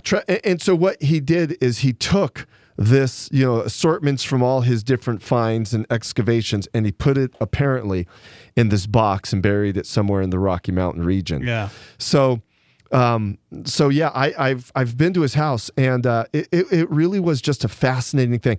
Honestly, the treasure aside, okay, that's interesting. That's a good way to get your book sold.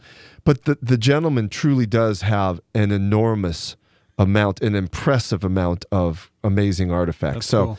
So Forrest, if you're listening, all that stuff should go to a museum someday. That's just amazing. Yeah. It belongs in a museum. Oh, you just became Henry Jones. Indiana Jones. Yeah. Which you know about Indiana Jones. Oh, okay. I was from 1977 to like 80. I was into Star Wars. You know, I was like, okay, this is cool. But then when Indiana Jones came out, I never became I mean, Star Wars then became like whatever. Then I started to look forward to Indiana Jones. Yeah. Movie. You know they're making another one. Yeah, I heard. Yeah. I heard love about that. So, guys, here's the question. Here's a really deep philosophical question for you guys. Star Wars or Indiana Jones? No. That you guys may be the best to answer. Once Harrison Ford leaves the role as Indiana Jones, who's going to take over that? Chris Pratt. What actor? Chris Pratt. Really? You think so? I hope think not. so. Why not? He'd be great. He would. Nobody should take over. Oh, Okay, gosh. so we need our listeners to chime in. Who is the best replacement? You know, for Harrison Indiana Ford Jones? wasn't originally going to be Indiana Jones. Tom Selleck. Tom Selleck. That's exactly right. But can you imagine Tom Selleck as Indiana Jones? No, I cannot. No. Harrison Ford is in it because for me, like obviously everybody knows I'm a Star Wars nerd, but for Harrison Ford, who was like my childhood favorite actor as a kid, I would take Indiana Jones over Han Solo 99.99%. Yeah. Because for me, Star Wars was Luke Skywalker and the whole Skywalker family, whatever. Indiana Jones, I still have an original print from 1983 of the Temple of Doom. It was my father's, and it's the original. Awesome. Yeah, dude. I It's remember. framed. Indiana Jones was big in our house. I remember sitting enamored. You know, when Indiana Jones came out, I just thought, man, this is the greatest movie of all time.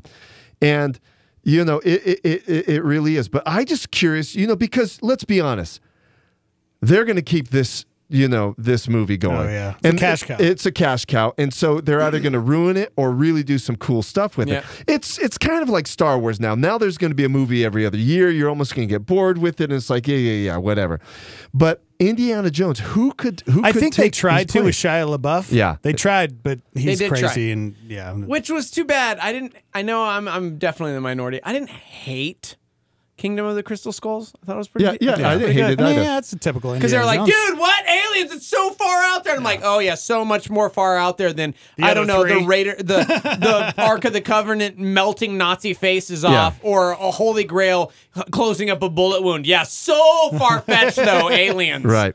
So far fetched. I didn't think it was bad. But you know, Shia LaBeouf, you know, that's sad because when he was here in town, I went, got to meet him. And he was really a kind of nice guy. I mean, I know he was kind of doing this anti-Trump, endeavor. And he put that little camera up. Do you guys remember that? And he seemed like a nice guy. I mean, he was just walking along the streets, buying stuff from the stores, shopping local, that type of stuff.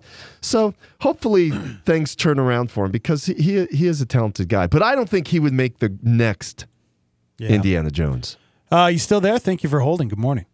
Hi. So originally I had something to say about graves, but then the conversation kind of turned another direction rapidly. So I don't mean to backtrack too much. No worries. But Lord Baden-Powell, and if I remember correctly, it's been 8 years since I remember hearing this information. The father of modern scouting is buried in South Africa on what we would consider a unmarked grave. And the only reason, the only way you could tell it's his grave is it's a larger circle with a dot in the middle over his grave, which is a symbol from the Zulu, I believe, or somewhere in that region of I have gone home. Interesting. So wait, hold on. Back up here. So you said the father of modern scouting. So this is after Seton, then, is what you're saying. He's the father of modern scouting? That's what I've always been told. Okay. Yeah, because Now I want to look him up. a few weeks ago, we did cover Seton, who was really What's his name? Baden-Powell. Baden-Powell. So what now? Baden. Now we're adding to the intrigue of guys who were buried in unmarked graves. I wonder why he chose South Africa. Well, Baden-Powell was a army colonel when he was under intelligence, and in South Africa he served during the Boer and I think Zulu Wars.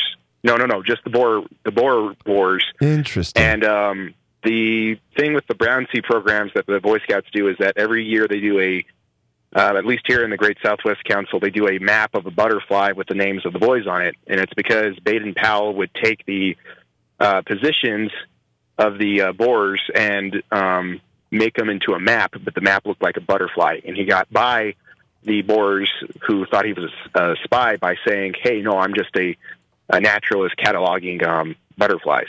Interesting. Interesting. There you go. Now I'm fascinated by Mr. Powell. First Baron Baden-Powell. He was born February 1857. He was a British Army officer, writer, author of Scouting for Boys, which was the inspiration for the Scout movement, the founder and first chief scout of the Boy Scouts Association. In England, okay. And in England, and the founder of the Girl Guides in England over there. And you're not wrong. He was buried in Kenya, and his gravestone bears a circle with the dot in the center, which is the trail sign for going home or I have gone home. Interesting. There you go. So Powell is the founder of the scouting movement in England, and then we have Seton as one of the co-founders of the scouting movement here in America. That's pretty cool, dude. Thanks for the info. That's that dope. is, and it adds to the intrigue of all these guys who've been buried in unmarked graves. Right? Like these really interesting.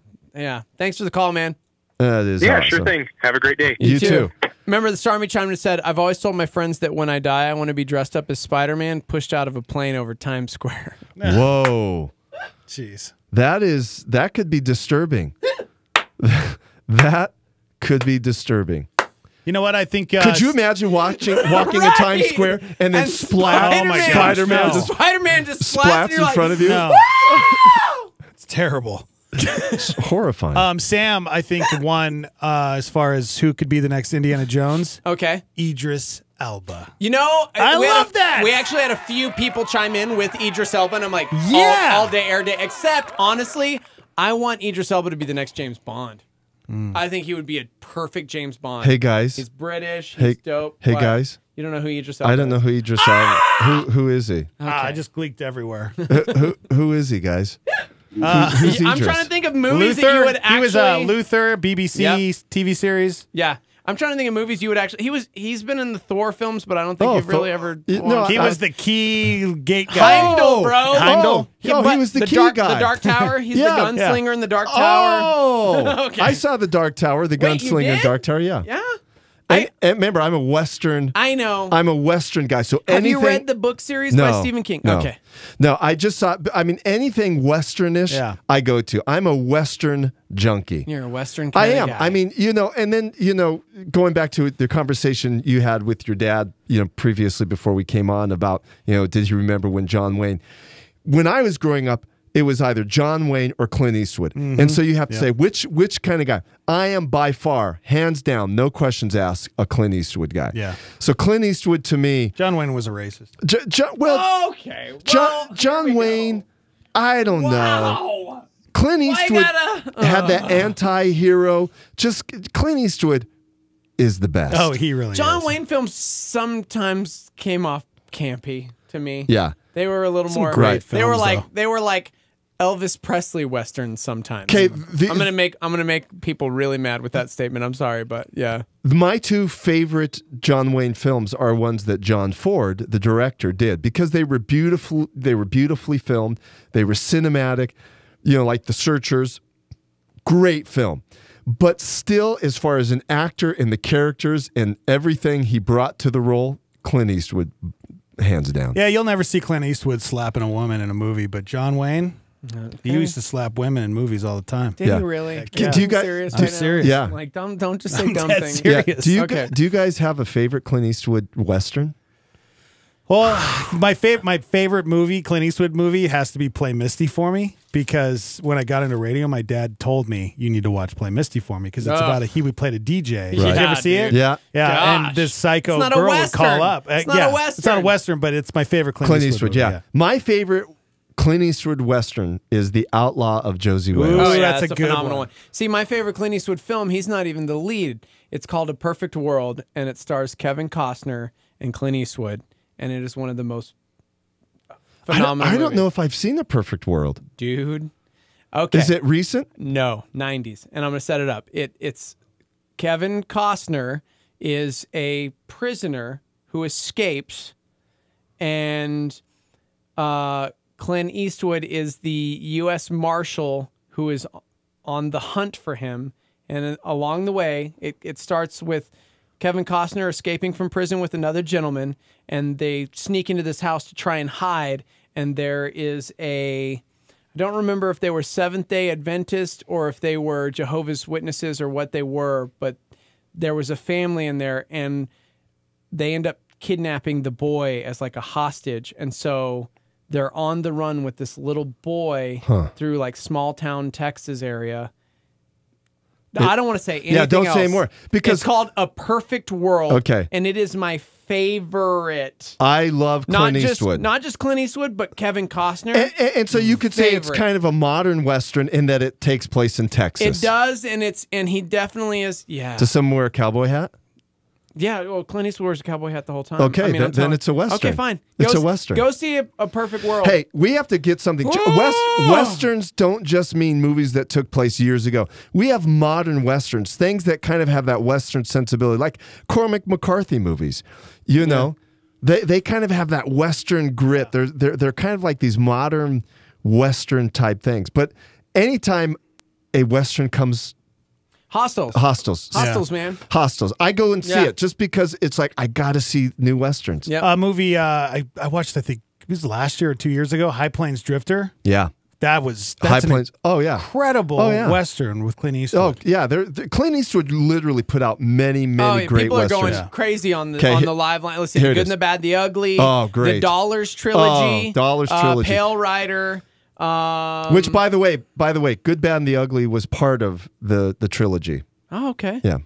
Dude, somebody chimed in and said, you probably won't have time for this, but thank you so much for your recommendation of American Gods. I loved it. Now I'm wondering if they read the book or if they were watching the TV series, because I just read the book. I never saw that. Yeah. Okay. What else have someone said? Open Range. Open Range? Dude, did you not see Open Range? Yeah. Okay, Kevin Costner, Yeah. Robert Duvall. Yeah. That was pretty fantastic. That was more the scenery. Yeah, cinematic. Oh, right. God. Right. Unforgiven? Unforgiven. Well, see, that's why I didn't bring that one up, because I feel like that's not even fair. That won all of the Oscars Yeah. for everything. And when you talk about greatest Westerns, 90% of people will immediately go, oh, Unforgiven's the greatest Western I've ever seen. And I'm like, yeah, it was really, really good. But I put Hostels right up there with Unforgiven. Yeah, Hostels, definitely. For a philosophical Western and one that really is thought-provoking, Hostels is definitely up there. You know, there are so many. What about The Quick and the Dead? Do you remember that? Russell Crowe?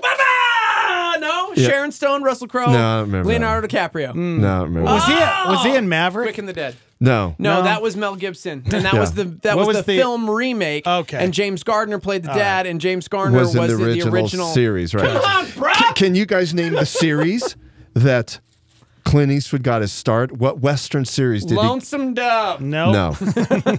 No, he got a series. High Noon. No.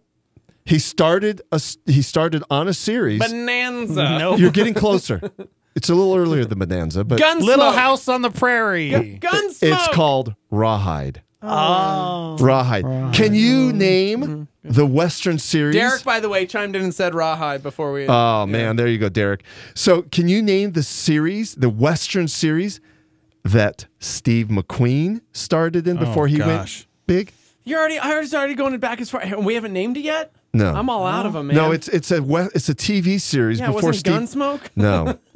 No, Wanted Dead or Alive. Oh. I never watched it. Oh, come on. Never watched it. Steve McQueen Wanted Dead or Alive? Yeah, never. God, okay, can I admit something? Yeah. That like Saturdays when I'm home before I come to work, church here, I sit down and I watch all the 50s one after the My other, dad does the that. Westerns. So You love Westerns. Rawhide starts at 2 and it goes to 3, and then at 3 you have Wanted Dead or Alive, and then it goes to Maverick, and then it just goes on. That's awesome. I just sit there like Yeah. it's I get so into it. My dad does the same thing. And He sometimes- watches Bonanza all the time. Yeah. It's so crazy to me. Yeah. So these, I mean, You were such you were like the most pacifistic dude I know, and you loves you some gunslingers. Like, it's so funny to me. Westerns. I don't know what it is about Westerns. I think when I was young, I probably saw something, maybe True Grit or something. Yeah. No, you know what it was? You know, I remember distinctly the movie that I saw, and I thought it was the coolest movie ever. And so I just started to go, I kind of like these whole Western things. And it wasn't John Wayne. Think 1969. Oh, gosh. Now, again, I didn't see it in 69 because that was the year I was born. But I saw it as a kid, and I thought, this is fun. So I'll give you the actors. Shane. No, Paul Newman and Robert Redford. Oh, well, okay. Yeah, Butch Cassidy and the Sundance There you Kid. go. Okay. So Butch Cassidy and the Sundance Kid, and I thought, this is fun. This was a great Western. Yeah. And so I just became a Western fanatic. Yeah. And by the way, 69 was probably the pinnacle of some of the best Westerns ever made. And not only that, it was the time Johnny Cash won a Grammy. That was the time when Bryan Adams got his first real six string. Yeah. Yeah. What, Summer bro? of 69. Summer 69, man. No, but 69. So you had, think of this. Butch Cassidy and the Sundance Kid, The Wild Bunch came out in, I mean, that's such a fabulous Western. Yeah. And then, it was kind of the year of the cowboy. Yeah. I mean, it was It's really interesting. It was cool. an amazing year. Okay. And We started with the Hubble telescope, and we de-evolved quickly to the year of the cowboy. Year of the Cowboy. Totally cool with that, man. Yeah. And okay, you really should be on Jeopardy, dude. You know way too much about like everything. So here's the thought. Harrison Ford, coming back to Harrison Ford and getting a little bit back, to space and Indiana Jones and all that.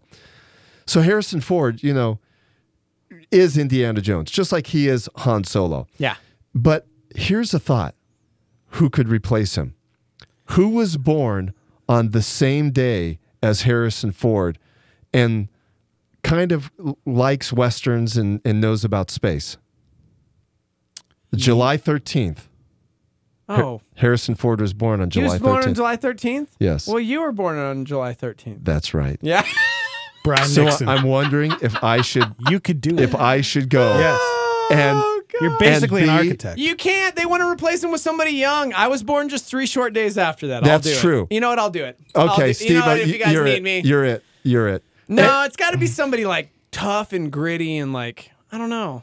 Although he was an adventurer, but really at his core, he was still a professor and an That's right. archaeologist. That's what I like about him. So he because I wasn't collect teacher movies. Yeah. So I collect teacher movies, and that, of course, is like on my collection because really at the core, Indiana Jones was a teacher. He was a professor. He was an educator, and I've always collected teacher movies. And you want to talk about another genre? I love Westerns, I love teacher movies, and I love mysteries. Those 3 genres kind of wrap up my whole watching experience. That's cool. There you go. There it is. Yeah, I found a site. Bradley Cooper. They say he Bradley could Cooper. be a good one. Who else? Josh Brolin. Josh Brolin. I think. Yeah. I mean, you're thinking of like the tough dudes. Yeah, Josh Brolin. He's definitely a tough guy. He's been in some recent Westerns. Liam Neeson. Did you just say The Liam Rock? Neeson See, Liam is too Neeson's old. that's what I'm saying. He's too old. Ooh, James Caviezel. Caviezel, man, for Sheezy. Yeah. Matthew McConaughey? Yes. Nah. I couldn't see him as Indiana No? Jones. Yeah, he's too like wiry. I don't know. Nicholas like, Holt? I don't even know who that is. He played Beast in the new X-Men films. Oh my Michael gosh! Fassbender? Yes, Michael call. Fassbender. He was Magneto. He was David in the Prometheus and Alien. Gerard Butler.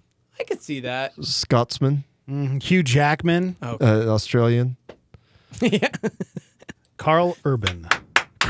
Any British. Americans in that list? Any No. Americans? I mean, Indiana Jones That's is what I'm American. saying. Chris Pratt, man. But they are actors, so anyone could, they could act, American. Yeah. But Indiana Jones, he's iconic. You need someone who could just capture that. And but here's the other thing, like, you almost just want somebody that hasn't already been in some big things. Right. Like, you kind of want like a nobody.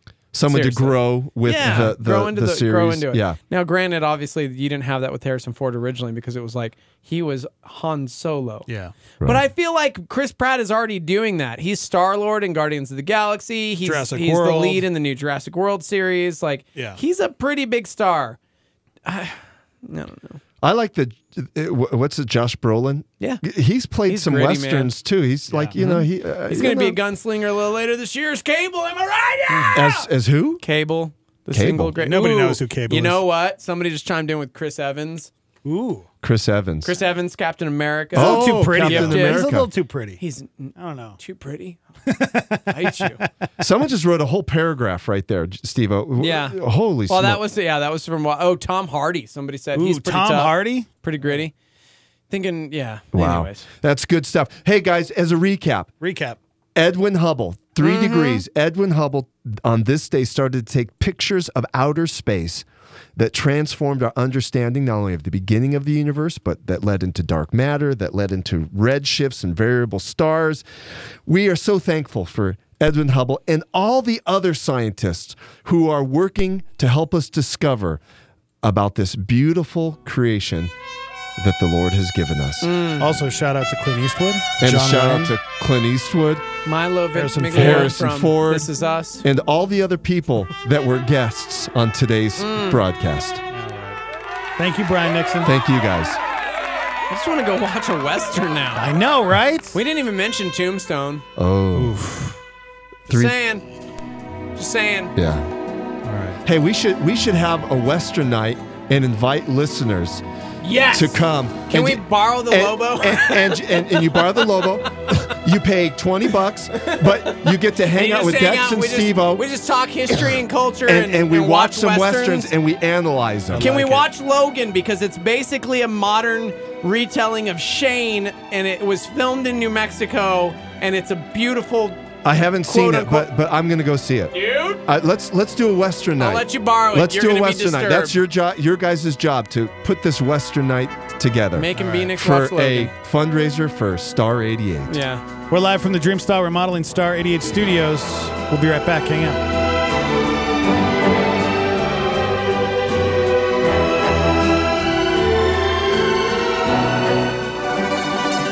This is a fresh thought.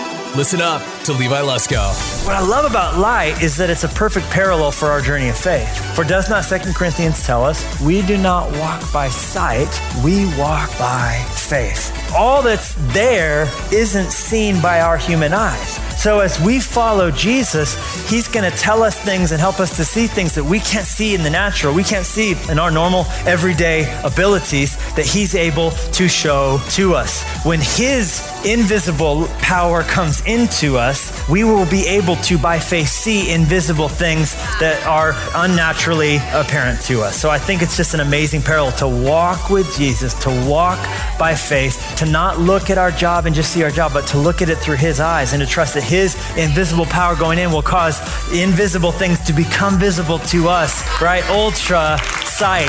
For more fresh thoughts, go to LeviLusko.com. 5,000 homeless youth in New Mexico. They often fall prey to sexual exploitation. 20% actively victims of sex trafficking. More than 40% engaged in survival sex.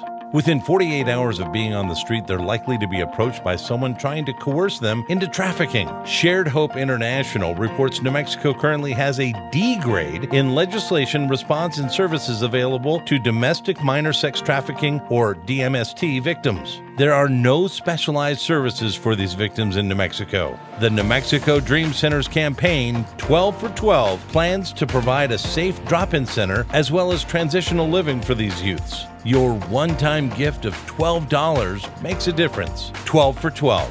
Give now at nmdreamcenter.org. Part of Mission New Mexico, sponsored by TLC Plumbing, Heating, and Cooling, KNKT 107.1 FM, and Star 88. A Star 88 Supernova with Greg Lloyd. We live in the world. I think Christians get confused sometimes. There's an earth and there's a world, all right? When the Bible talks about the world, it's talking about a mentality. It's talking about a culture. It's talking about a way of thinking. It's talking about the whole planet or system under the control of Satan. That is why the Bible calls the devil the god of this world. And that is why 1 John 2:16 says, all that is in the world, the lust of the flesh, the lust of the eyes, and the pride of life, but of the world. So Jesus says, look, the world is going to hate you. And I find it fascinating that he says, I'm not going to take them out of the world. You know, if Jesus wanted to, he could have raptured you on the day of your conversion. Catch Greg Laurie's teaching show, A New Beginning, on our sister station, KNKT, weekdays at 8:30 a.m. on 107.1 FM. This is Star 88 at 88.3 FM, KLYT, Albuquerque, Santa Fe, and online at star88.fm.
The Morning Invasion with Dex and Steve-O. You guys are totally bad to the bone. Thanks, man. Thank you. Good morning. Bad. Welcome to The Morning Invasion, being brought to you by PrestonHart.com. You guys can check out our Morning Invasion t-shirts, our Star 88 hoodies. They're really sweet, guys. They're really sweet. PrestonHart.com. Screen printing, live printing, graphic design. YouTube.com/Star88FM. Go there, watch the show. We're looking to get to 800 subscribers by 10 o'clock this morning. If we can do it, that would be beautiful. Beautiful. We're getting there, guys. Go subscribe if you haven't yet. Good morning, Facebook Live. Sam, Derek, Patrick. Thanks for joining in on the conversation. Thanks to B-Nex for coming in. That was a great hour. Dude, that guy, seriously, I'm like, how do we get him on Jeopardy and keep his money? We need him to get him to read that book so we can go find that treasure. That's true. I would go out there. Yeah. Can we do that? We'll just do the metal detectors show on remote while we're searching. Oh, man. Can you imagine? Because it's that treasure is supposed to be, now if I'm pretty sure I'm right about this, it's buried anywhere between New Mexico and Montana. Okay. Like the Rocky Mountains. Okay. Like it's somewhere in there, is what I heard. So I always thought that it was like buried here in, because a lot of people were like, no, he buried it here somewhere in New Mexico, just outside of Santa Fe. But a lot of people think, no, I don't think so. It's got to be somewhere. It's the crazy poem. Yeah, that crazy poem. Yeah. Forrest Fenn. Somewhere in the Rocky Mountains. I hope when someone discovers this that it's not the treasure that everybody thinks it's going to be. It's like the Bible or something, you know? It's just, it's something that's, you wouldn't be the typical treasure like gold or. It's buried in the Rocky Mountains somewhere between Santa Fe and the Canadian border. Yep. It's at an elevation above 5,000 feet. It's not in a mine, a graveyard, or near a structure. For further clues, you have to read the poem. Got to read the poem. I think the one that can crack the code is Brian Nixon. He's our modern day Indiana Jones. We got to get him to read the book. We got to get him to read the poem. There's been a ton of treasure hunters, too, that have tried to search for this thing, and they haven't found it yet. It's probably pretty simple, though. 2 people have died. Really? They died trying to find that treasure? Yeah. FYI. Wow. How do you feel about that, Forrest? Jeez. That's terrible. Yeah. How'd they die? Does it say? Let's go to the news article. Buried treasure in New Mexico claimed a second life. Oh, my gosh. The founders rethinking the stunt. No kidding, right? Yeah. Officials are asking adventurous tourists to rethink their pursuit of the windfall, which may not even exist. People think it might be a publicity stunt to sell his book. Oh, really? They think he's a liar? Colorado man who took the challenge died last year searching for the treasure. This month, the stunt claimed another victim, and by this month, I'm sorry, that this was back in June. So, yeah, he's considering ending the hunt. He said it's an option. I have not made a decision yet. I've received over 200 emails urging me not to call off the hunt, and 2 that think I should. So he's like, "What do I do?" Yeah, right. Sadly, the second one was a pastor. Oh no. Yeah. Yep. How the heck? Yeah. From Grand Junction, Colorado. No, that's too bad. Yeah. He wanted to find the hidden treasure. He believed he could do it. Man! Okay, is this still worth it? Yeah, I mean... Is that like, if it turns out that he didn't really bury the treasure, is it possible that could, I mean, that's, obviously he's lying, but people are buying this book in order to read the poem. Fraud. Yeah, right? That's a scam. Yeah, total scam. I'm pretty sure the guy didn't make it up. I mean... Well, there's pictures in his book, I guess, of the treasure. Gold coins, etc. Wow. It has a monetary value of $2 million. Let's go, man. Let's go. Let's go find it, man. 2 people have died, and they were like adventurers and smarter than us. It's probably up by the Canadian border. Watch. It's going to be somewhere up in Montana by the Canadian border. It's Pat in Las Cruces says, wait. The last one was a pastor and you guys want Brian Nixon to help you? I know, right? It's like a needle in a haystack. Yeah. It's somewhere between here and the Canadian border. Are you kidding me? Mm-hmm. Think you could have maybe made it not so hard? No way, bro. It's $2 million worth of treasure.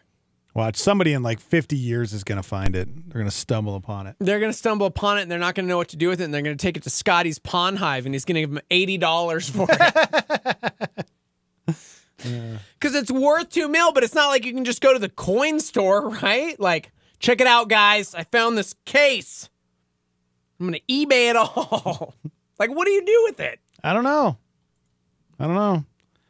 I think you should go and like dig up the treasure though, and be like, okay, we're gonna start over here because obviously this is too hard. Dude, remember the Stormy chimed in and said his daughter and son-in-law and their kids go to Calvary Santa Fe. Shout out. Really?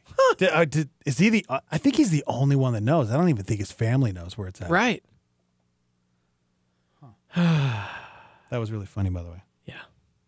505-585-LIVE. You guys can text into the show if you want to talk about anything, want to contribute to the show, chime in. You can also call in 505-338-3700. All right, let's talk about this survey where they asked more than 14,000 people what major scientific and technological breakthroughs they think they'll see in their lifetime. So before you die, Steve-O, what breakthroughs in science and tech do you think you'll see before you... Do I think I'll actually see, like practically? Yeah, before you die. I'm a skeptic at this point. I'm so cynical, thanks to Back to the Future 2. 2015, we're supposed to have flying cars and hoverboards. 51% of people said flying cars in their lifetime. That is so dumb. No, it's not. Hold on. They actually have flying cars. Okay, but what I'm saying is, will we really ever see those in our lifetime? Absolutely not. We could. Think about how terrible the roads are here in New Mexico with just drivers when it rains. Now try and add, like, what are you going to do? Put the FAA in charge of, like, flight?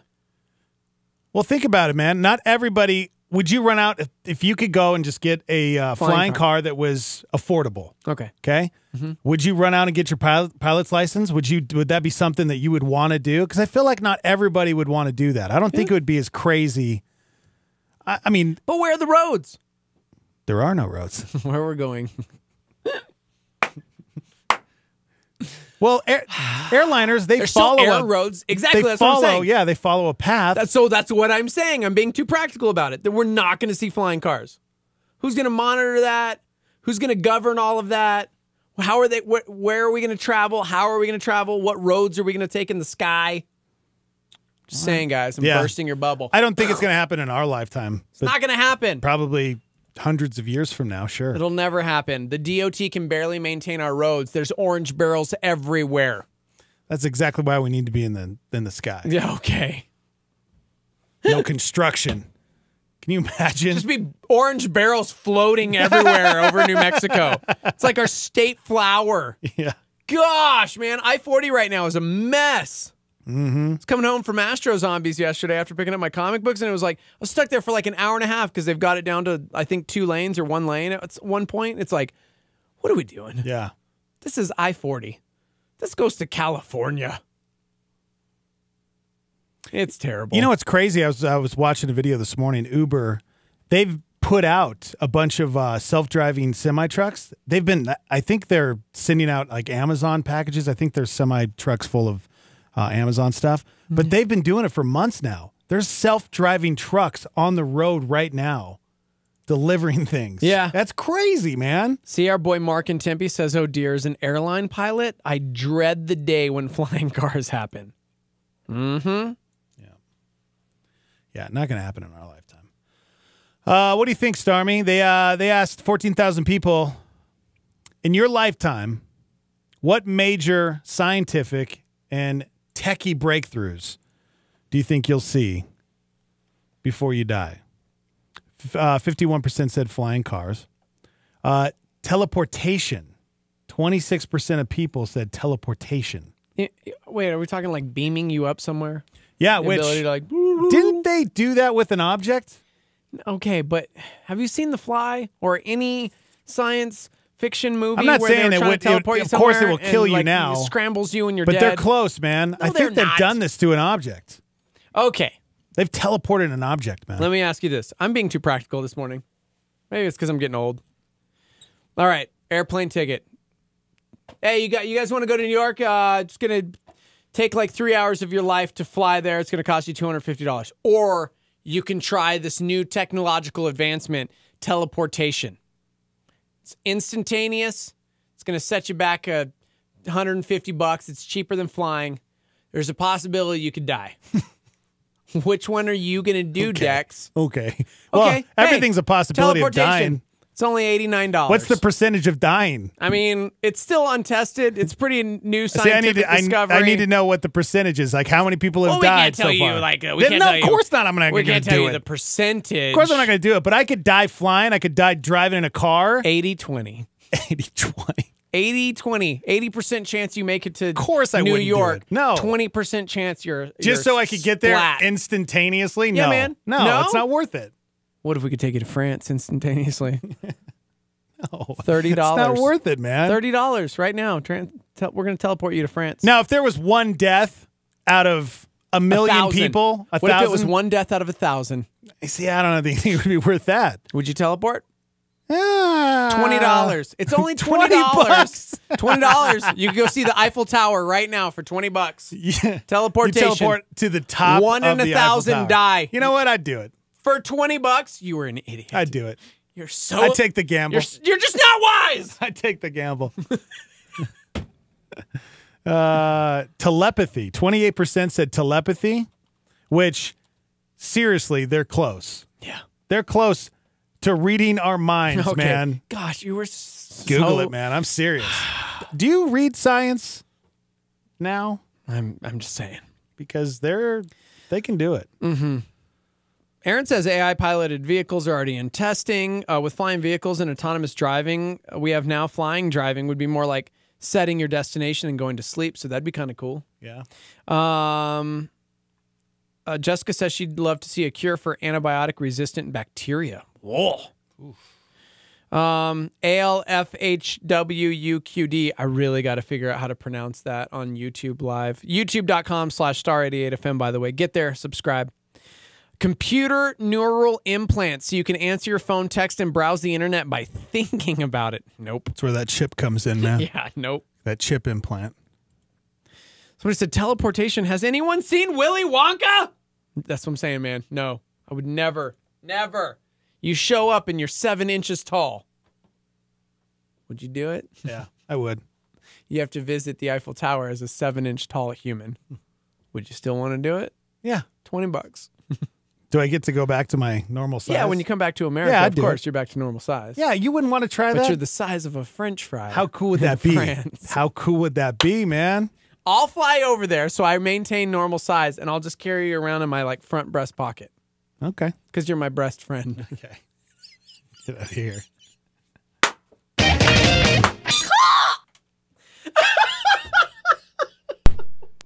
Let's see. Controlling the weather. 33% said in their lifetime. Well, we already control the weather, man. It's called cloud seeding.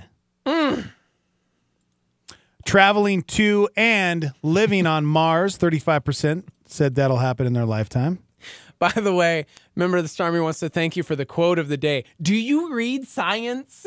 Now? I said science now. Is that a magazine, Yeah. Science Now? Yes, it is. Thank you. Couldn't think of it, and so it took me a second. Science now. Let's see. Living under the sea. Man, how cool would that be? If there was cities Living under the sea. under the sea? No, Yes. dude. I saw Jaws 3 when I was a kid. Remember they had that underground sea world, and all of a sudden Jaws just comes, boom, nose, and everybody's drowning. That was and the 80s, bro. Gosh. Yeah, that was the 80s. We still don't have underground cities. Somebody said, I believe the Hyperloop will be up and running in our lifetime. That I believe. Yeah, I'm excited for that. Somebody said robots. We've had robots for like 100 years. Robots in every home. 55% said in their lifetime robots will be in every home. Question. Let me play devil's advocate or just be that guy. Technically, don't we already have robots in every home? Yeah. With Alexa. Siri, Alexa. Mm-hmm. Now they got those home pods from Apple. Yeah. I mean, that's definitely the first stages.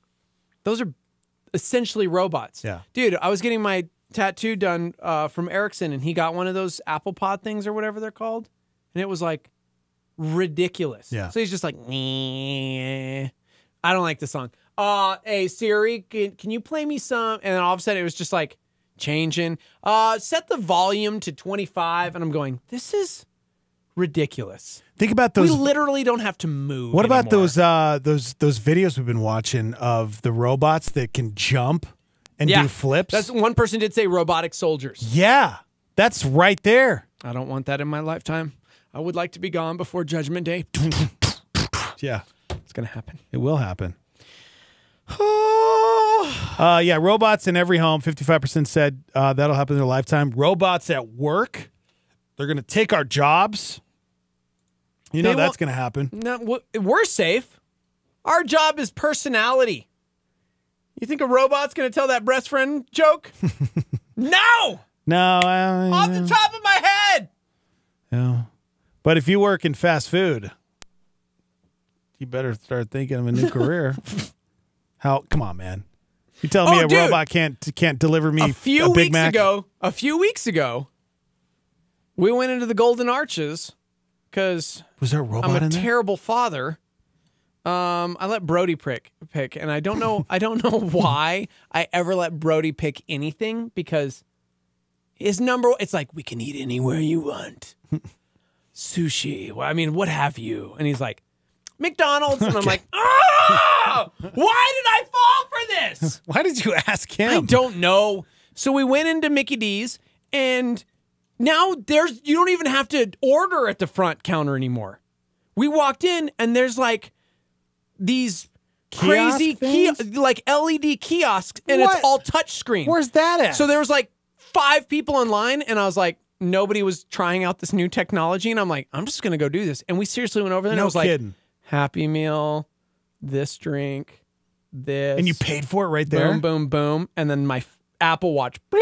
Shut up. I'm not even joking. And then What it McDonald's was spits this out at? a number.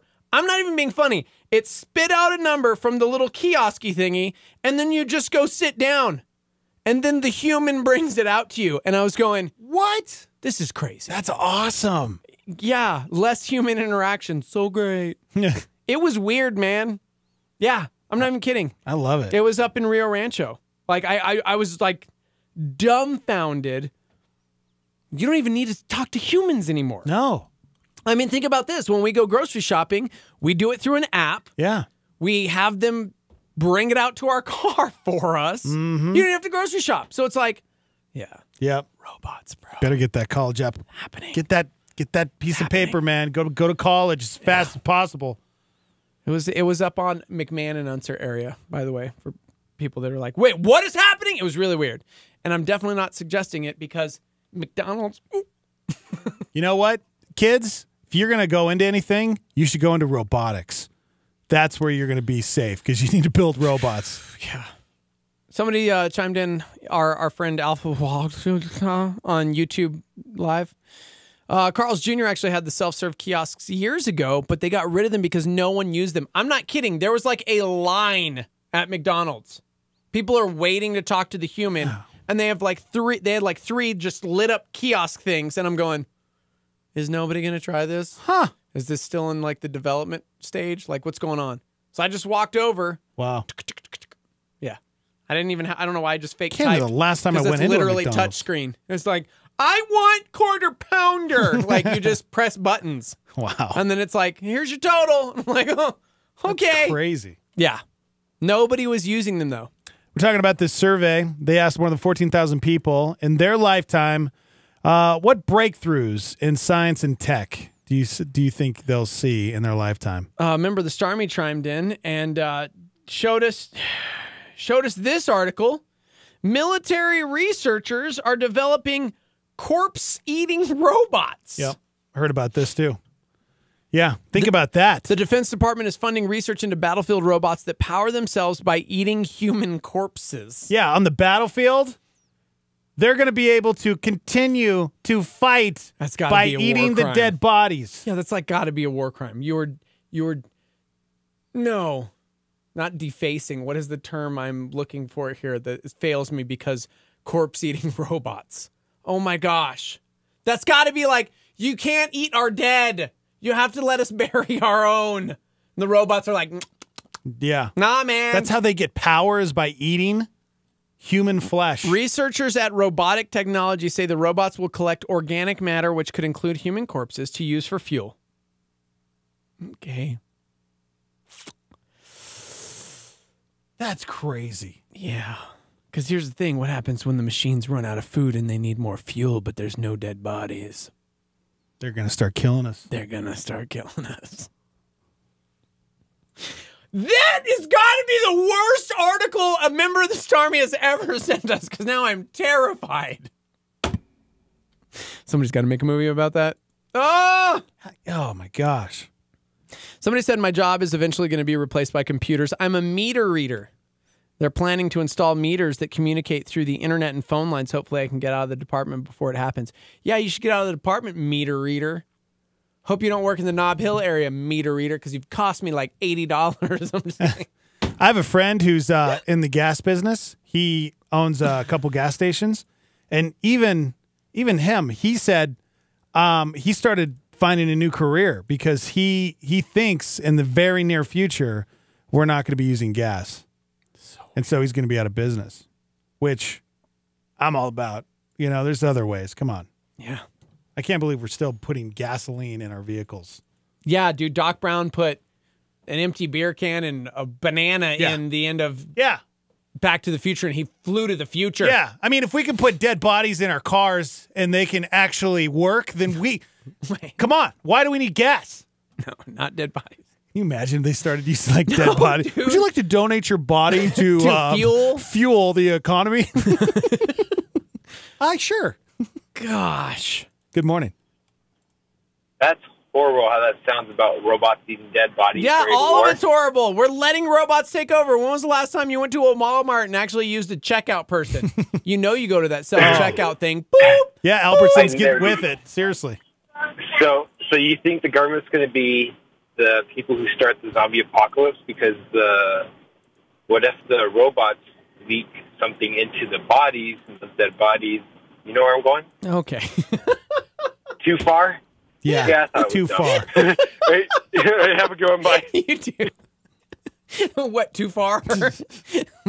Yes, sir, that was too far. We were talking about robots eating dead bodies, and you have gone too far. That's real life, guys. That's real life. Oh, man. Nobody's hit the number one answer, according to the survey, where they asked people, what major breakthroughs, science and tech breakthroughs? Is it what you'd like to see or what you believe we will see? It says they think they'll see in their lifetime. Okay. Nobody's hit the number one answer. Things you think you'll see in your lifetime. 67% of us think we'll see this happen during our lifetime. Science. Yeah. Science. I don't know. Facebook, YouTube, live line. We'll give you a minute to chime in. 505-585-LIVE. Was it robots eating dead bodies for fuel? By the way, the word I was looking for is desecration. It's desecration of a body. You think on a battlefield or not, there's war crimes, bro. It's hey, your robots ate our guys. It's not cool, man. Seriously. I've always wondered how those discussions go anyway. It's do they do that after the fact? When they're sitting down and they're dude, tough battle today. Yeah, I know. Okay, so let's see. You got 37 of ours, 23 of yours. Okay, so 14. So you're over 14. You owe us. How does this work? I know nothing. I don't know. Jessica says time travel. Was time travel number one? Time travel? Don't know. Time travel's not on there. Ride-sharing subscriptions where you pay a yearly fee to use a certain class of vehicle, and then when you need it, you summon it on an app on your phone, and then tell it where you want to go. They have something like that right now. I think Where you, it's like a Netflix for cars? For cars. No. I've heard about it. Okay. I'm serious. I think it's pretty expensive. It's for like the elite. Was self-driving car number one? People are chiming in left and right No, now. it's not self-driving car. Okay. It's not. Is it human colonization on Mars? No, that was number 6. Oh. Yeah, Elon Musk is planning to start human colonization on Mars by the year 2022. Yeah. Which I think is ridiculous. I don't know why. Why? Rebecca nailed it. Rebecca on Facebook, you got it. Oh, man, now I feel like a dumb. I wasn't even thinking in that realm. A cure for cancer, guys. Okay. In our lifetime, 67% of us think we'll see a cure for cancer. That would be pretty dope. I think a lot of us can agree that I think they have a cure for cancer. See, that's why I was like, yeah, I wasn't even thinking in that realm. Because sadly, I just think there's like a gajillion dollars in the pharmaceutical industry. Right. I watched The Resident, bro. I know. They're using some pretty experimental stuff, and it's going to cost a lot of money. Yep. But do you really think as humans we would hoard that? You think we're hoarding the cure for cancer, really? Gosh, I hope not. Oh, it sounds that. No, there's no way, right? There's no way. Right? I don't know. All right, we got to take a quick break. Don't forget, Shock Therapy Live coming up at 9 with Pastor Nate Heitzig. You can get your questions in, 505-585-LIVE. We'll be right back from the Dreamstar Remodeling Star 88 Studios. Pastor Jack Graham and a Star 88 Supernova. Jesus said, if you want to see a man, look at John, because there's no greater prophet, no greater man than this one. Now that's a bold statement, isn't it? After all, John did no great miracle. In fact, the scripture says he didn't perform miracles at all. Unlike Elijah, who prayed and the heavens were stopped and then prayed and the rain came, or like Moses, who stood before the Red Sea and parted the waters with the rod of God. This man did no great miracle. He wrote no books. Why would Jesus say this man was a greater man than Elijah, or a greater man than Isaiah, or a greater man than Moses? What's so unique about this particular man? He was a man's man, but something more. He was God's man. Catch Pastor Jack Graham, PowerPoint, broadcast weekdays at 10:30 a.m. on our sister station, KNKT. The head of the Human Genome Project, Dr. Francis Collins, has this to say. At the most fundamental level, it's a miracle that there's a universe at all. It's a miracle that it has order, fine-tuning that allows the possibility of complexity, and laws that follow precise mathematical formulas. Contemplating this, an open-minded observer is almost forced to conclude that there must be a mind behind all this. To me, that qualifies as a miracle, a profound truth that lies outside of scientific explanation. A solar flare on Star 88.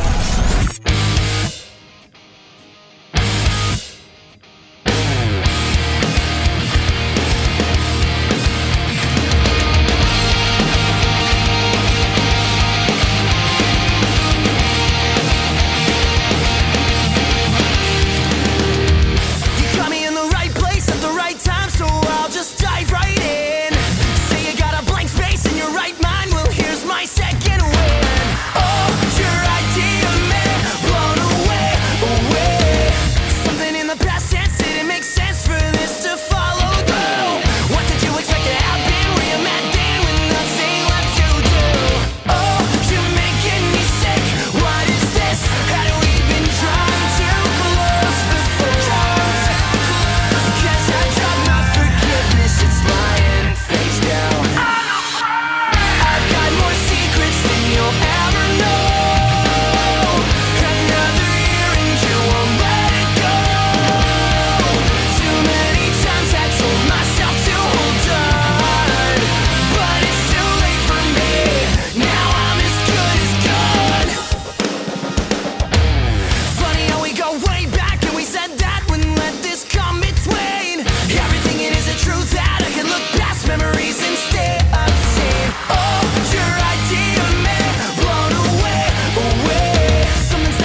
goes down. I've got more secrets than you'll ever know. Another year and you won't let it go. Too many times I told myself to hold on, but it's too late for me. Now I'm as good as gone.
Judah Smith seeks to define the purpose and meaning in life. He says life is to trust God in every moment. I love God because he's so good. He's so good. And he knows he hasn't seen you since last Easter. And he knows that you're back for your one-time-a-year visit. And you got your list, everything you want from him. You know what's so great about God? He's not mad at that. Matthew 7:11 says, if you earthly fathers know how to give Ben and Jerry's and gummy bears to your kids, how much more will your heavenly Father give good gifts to those who ask? He's not mad. He understands that he is the source and he is the strength, and we do go to him. Obviously, it can be comical sometimes, even in our own country. You know, we want to outlaw certain mentions of God and faith, but of course, then tragedy and travesty happens and we call a national day of prayer. Even within our own country, we are inconsistent. When do we want God? When do we not want God? Well, we want God when there's urgency and an emergency. Trust God in every moment. That's Judah Smith with a Star 88 PowerPoint. What's going on in the news today? White House spokeswoman Sarah Sanders denied in the West Wing. If it was, then I don't think we would be able to accomplish everything that we've done. Attorney General Jeff Sessions calling policies restricting state cooperation with federal immigration authorities irrational and unconstitutional. Governor Jerry Brown says, bring it on. This lawsuit, they're talking about going to the Supreme Court.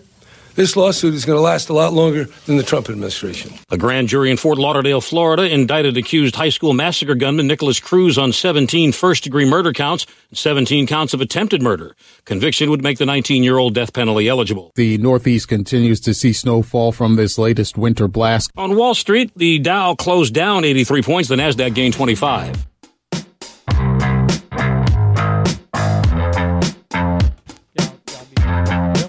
Don't be stupid.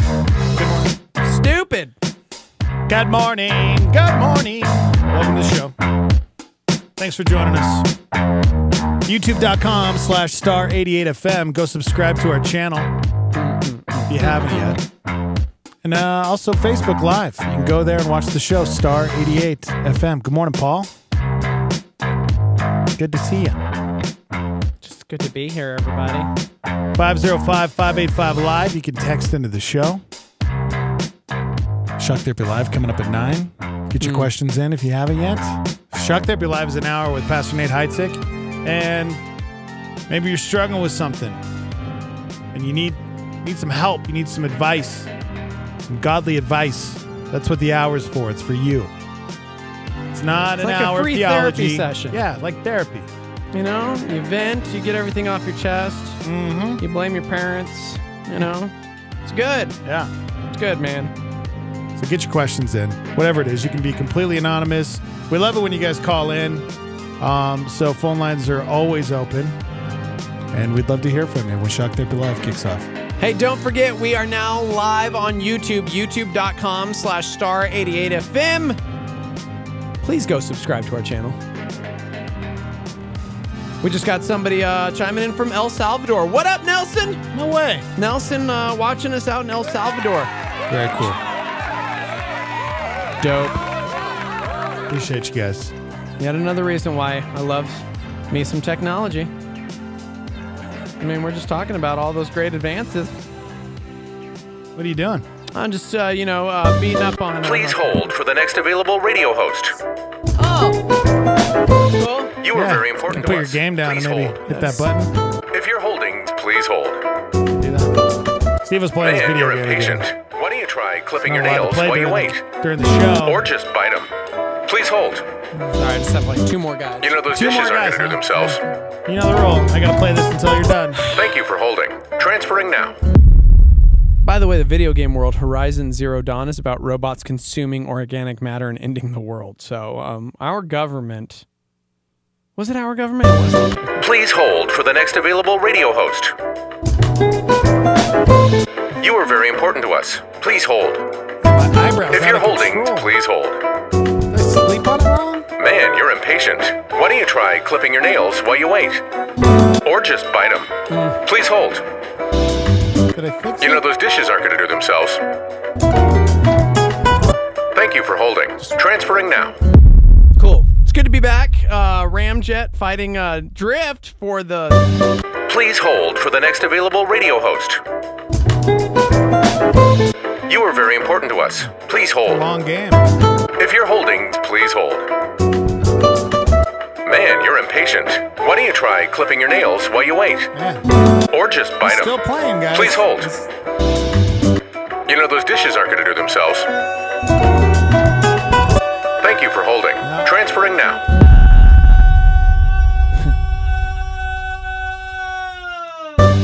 Please hold for the next available radio host. This is embarrassing. You are very important to us. Wow, really? I did it. Really? Woo! That took 2.5 minutes. I'm embarrassed for you. Guys, this is what he thinks about the show. Obviously, he doesn't care.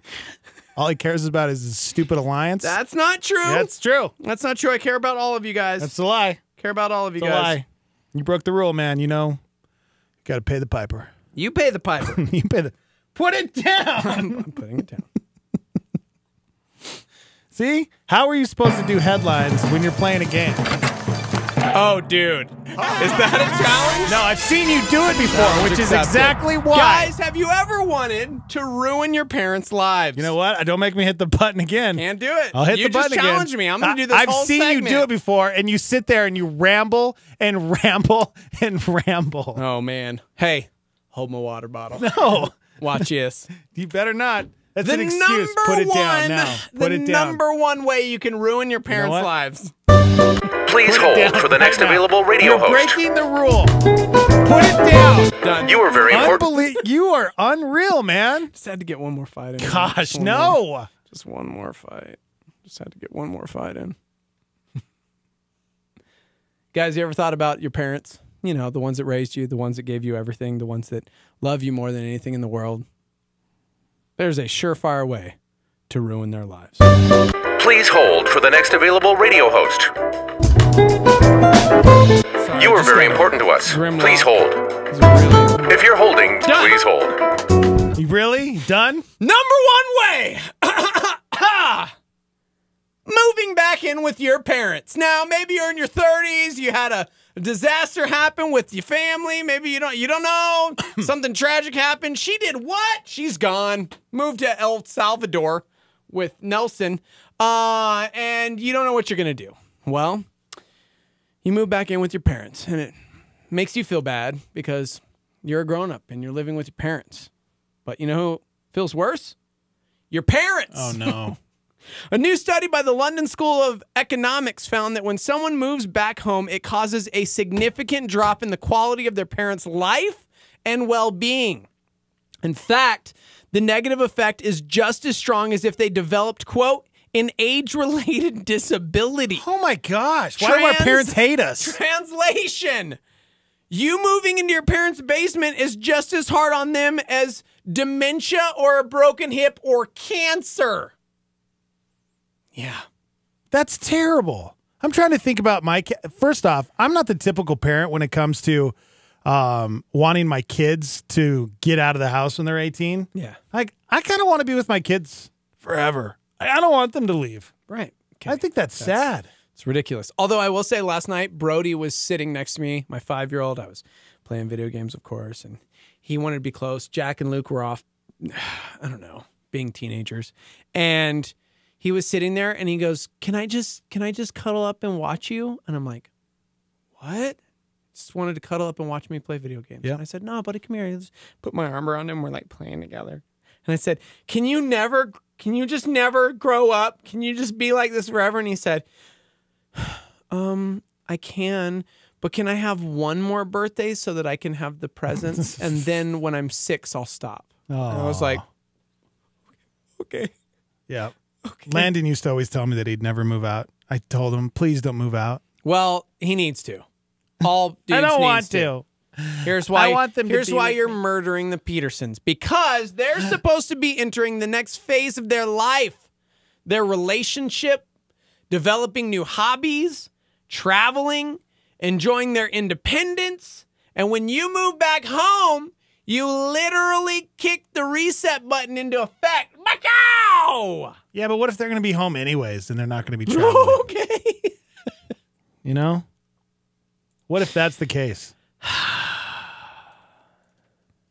That's crazy, man, that it has that much of an effect on the health of your parents with their kids moving back in. I think that's crazy, man. I don't think that's the case in every situation, though.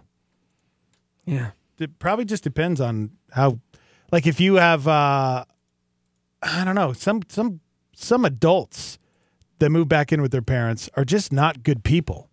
Like they're lazy or they're just trying to get mom and dad to pay for everything. Yeah. That's not okay. I can understand this, like putting the extra stress on the parents for that. But yeah, I don't know. R.I.P. Bill. You know what, Petersons? I'm moving out. R.I.P. Bill. I'll live in my car. It's cool. Yeah. Just live in my car. Sorry, I'm just a member of the Star Me wanted to know something on the live line, so I'm just That's answering. cool. Transformers. I think I might move home to Montana.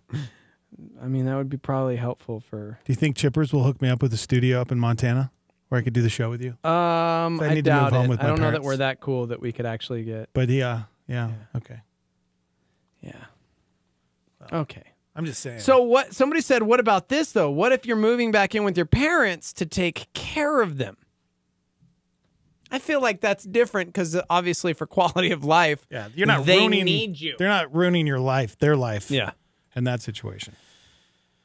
See, somebody says me and my wife moved back in with my parents when my mom got cancer about 5 years ago. She passed almost 3 years ago now, and we can't afford to move out. Oh, sorry. Well, that took a turn. There's some situations, man, where you have to move. Obviously, this wasn't our study. Hey, shout out to Tiffany, first-time subscriber on YouTube. Bow! Hey, Tiff. Here's what you do. You move in with the Romneys because Britt Romney said you can move in. You just have to be her servant boy, okay? They're younger, so therefore you're not ruining their quality of life. You're adding to the experience. Yeah. I don't know. If I move in with the Romneys, I need a trial run first. I need to maybe like a week experiment to see what it's like. I don't Like know. wife swap? Yeah. Yeah. So, Brittany can move in with the Petersons, and Seth and I can hang out and Perfect. try it out. Oh, man. So the dudes that move back in with their parents must also be these dudes here, because I've got a story that just baffles the mind. Guys, we all have responsibilities, and as you get older, those responsibilities just increase, and you're like stressed out all the time because now you got car payment, you got a house to take care of, you got kids, you got a wife. What are you even going to do? We don't have time for life. So maybe you join a bowling team because bowling is life. I was on a bowling You team know, once. joining a bowling team with some friends, it's not just an excuse to get away from family one night a week. Swear you can wear totally awesome shirts. You can. Never mind. Bowling team in Baldwin, Missouri was driving to a big tournament on Saturday night when their car broke down in the middle of the road. The tournament was about to start, and they didn't have time to wait for AAA or a tow truck, so they did the only logical thing. I mean, think about this. They flipped on the hazards, left the car in the middle lane of the highway, and ran to the bowling alley. No, this is real. The cops found the car abandoned and eventually tracked down the owner. He told them about the bowling tournament, but unfortunately, that excuse was not good enough. His car was towed, and he got a citation for impeding the flow of traffic.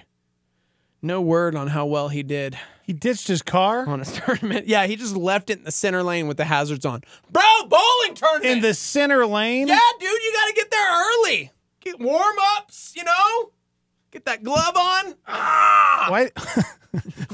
Why didn't he push it over to the side of the road? No time, Dex.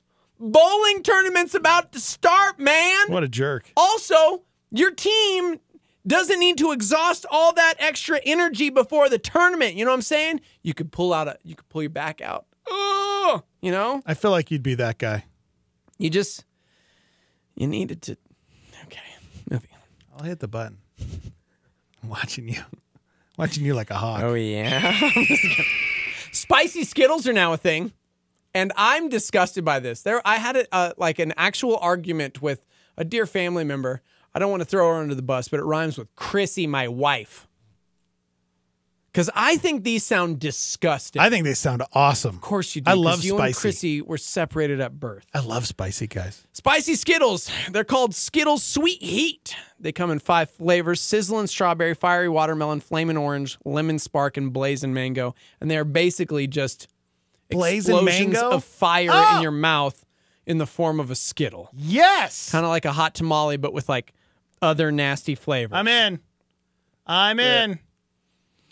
Spicy chocolate's another good one. Blah. I'm a fan. Oh, sounds terrible. Sounds terrible. According to a new study, your brain may peak when you're 13 years old. If your name is Dex. What? Researchers think that when you stop creating new cells in your hippocampus, part of your brain associated with memory, you're done. That's it. 13. 13. Up until now, experts thought you kept creating new cells even as an adult, but nope, your brain peaks at 13, dog. That's crazy. I don't know, man. I don't know if I believe that. I got a couple kids near that age range. I'm definitely not vibing on their like maximum brain. Yeah. Is it that the hormones like crush said maximum effort peak brain? Because you've got your peak brain, but then you've also got your peak preteen teenager hormones. Right. That are just stupid. Yeah, according to a new study, your brain stops making new cells at age 13. Whatevs. Moving on. I don't even care about this story. Can we do 5 random facts? Sick of that thing. Oh, well, no. My computer's frozen. 5, 4. Oh, well, then I'm just going to play this video game. And now it's time for Random facts. 1, 2, 3, 4. Captain Crunch was created by the same dude who made Rocky and... Please hold for the next He's available playing radio his game host. again. You got to be kidding me. You are very important to us. Are you about ready to get kicked out of your alliance? Is that why? If you're Is your holding, alliance going to please kick you out hold. if you don't? Yeah. Oh, Man, my you're gosh. impatient. Why don't you try clipping I'm your nails done. I'm while not you even wait? playing right now. Gosh, you were such a jerk. It's not my fault. let You're me breaking the live my rule. life. No. Captain Crunch was created by the same guy who made Rocky and Bullwinkle. Quaker Oats approached Jay Ward in 1962 to help them come up with a cartoon cereal mascot, thus Captain Crunch. Number 2. The word phony comes from telephone. Since early phones had such bad audio quality, it made people's voices sound fake.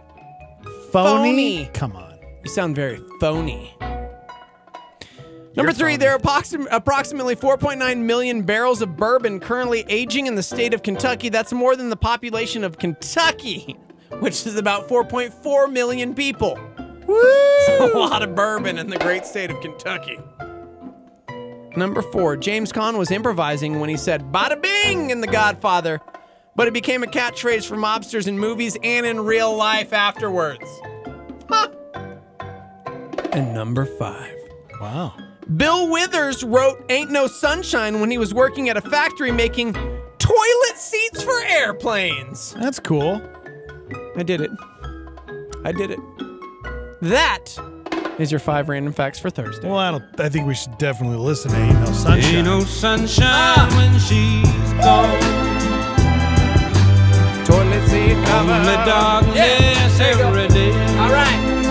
This one going to Southwest. Am I right? Ain't no sunshine when she's gone. Delta. And this house just ain't. This has been today's edition of 1, 2, 3, 4.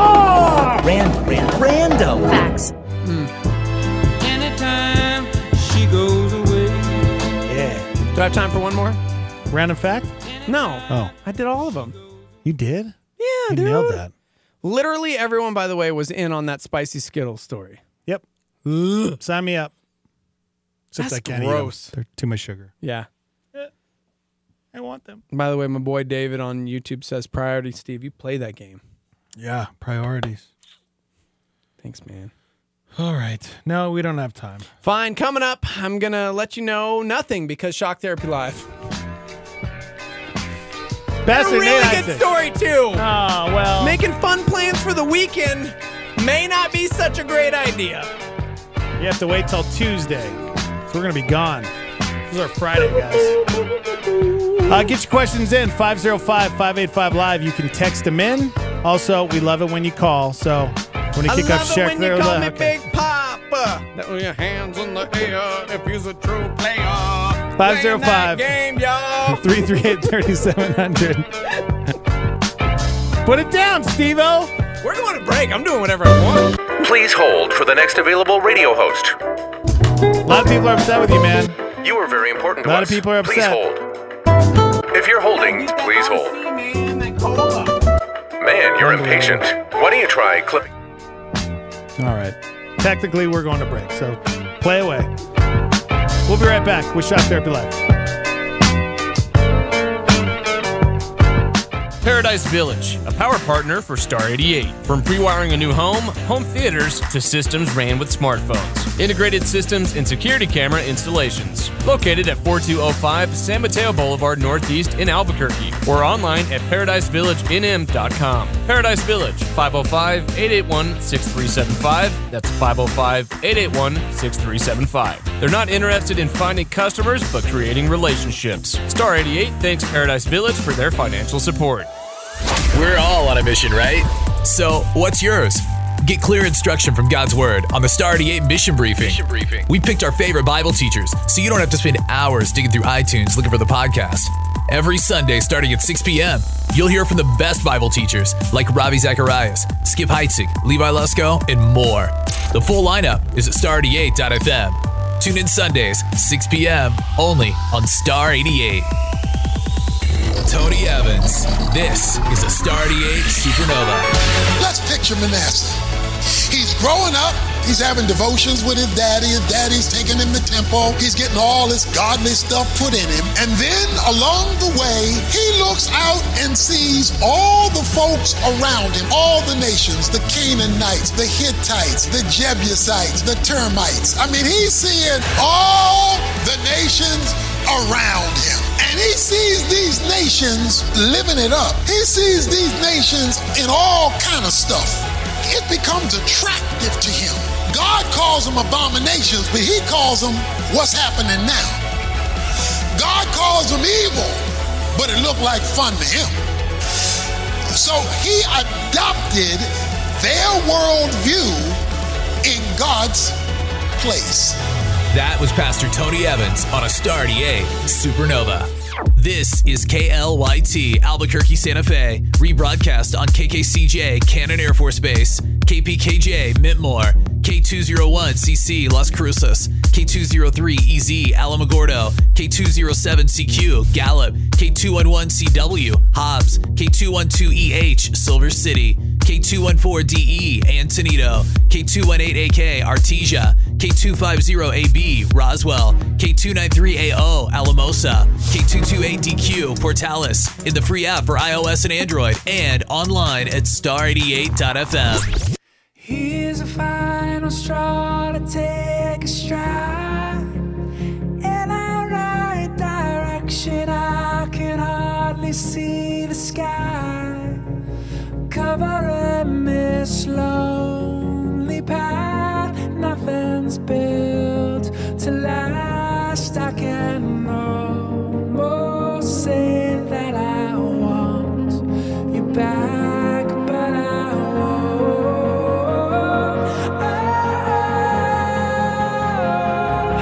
No, I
line moving and the phone calls grooving. Shocked up alive, shocked up alive. Ah, ah, ah, ah. Shocked up alive, shocked up alive. Ah, ah, ah, ah. Shocked up alive.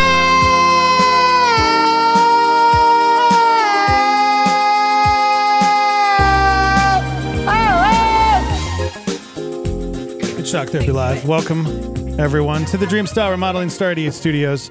Nate Heitzig, Janae Heitzig, they're here. They're back from the promised Janae, land. You just make it smell better in here.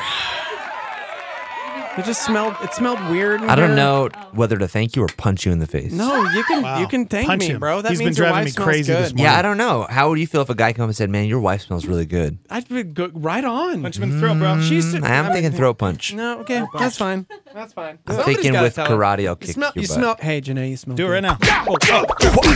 Okay, so they shampooed the carpets, and I feel like what happened was they like shampooed those bad boys, and then they dried funny or something, and it's like a weird. Yeah. Here, let me help you. Anyone who's ever been on your show knows that you guys smell terrible. That's true. Oh, well, we did hear Steve a only whole showers once a segment week. on that. And throwing people out and under the bus. I smell lovely. I listened now. to that I showered segment. last night. Smell my hair. Did you do your one a week yesterday? Dude, 3 times No, this week. actually, times this I week? listen a lot. Oh, nice. So every morning I drive in, I I don't think that's listen what to you. I don't think that's what No, he I'm was saying. I think he was listening. I'm talking hearing. to Steve-O and That's asking okay. if Steve-O I had wanna done hear his how one much. a week. Janae chimes in regularly. I do. On the old live line I'm known just as a solid our cell phones. listener. Appreciate those sloth pictures. Weren't they so great. cute? I love them so much. Could they get any Oh my better than gosh, okay. Bartholomew? Well, Come this on, is- that I'm name gonna is leave. just perfect. I'm gonna go away. Okay, sorry. Yeah. There's a sloth. Shock What is therapy. it? What's it called? The sloth sanctuary? Yes. Yeah, man. Okay. And in that was Denver. the moment when Shock Therapy Live stopped being fun. You obviously don't know anything about sloths then. Dude. I actually saw so they did a Planet Earth #2. Have you seen this? Yes. Yeah, and they do a whole thing on sloths in the first episode. Yep. It's pretty fascinating. Did you see the one with the lizard and the snakes? Oh yeah, Yeah. dude. All those snakes Yeah. coming out, like that's my nightmare. Yeah, for real. Bro. I'm so glad you just said nightmare because we actually got some questions chiming in. That was a good segue. About Thank you, nightmares? Steve-O. Thanks for saving us. 505-585-LIVE. That's 505-585-5483. You can even, you know what, if you want to chime in on YouTube Live, youtube.com/star88fm or Facebook Live, you can get your question in that way. However, I will say, once it starts rolling, we may lose it. So text in or email us, studio@star88.fm. We got a few questions already this morning. People are like, wait, can we answer some questions? I don't know that we've ever had this question. Ooh. I got excited when I read this because I was like, that's a good question. That's exciting.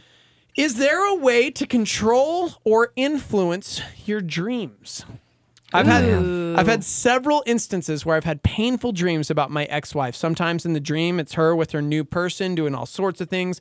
Sometimes she pretends to want to come back but is lying just to hurt me. Sometimes it's actually reconciliation. And then I wake up and it's horrible that it wasn't real.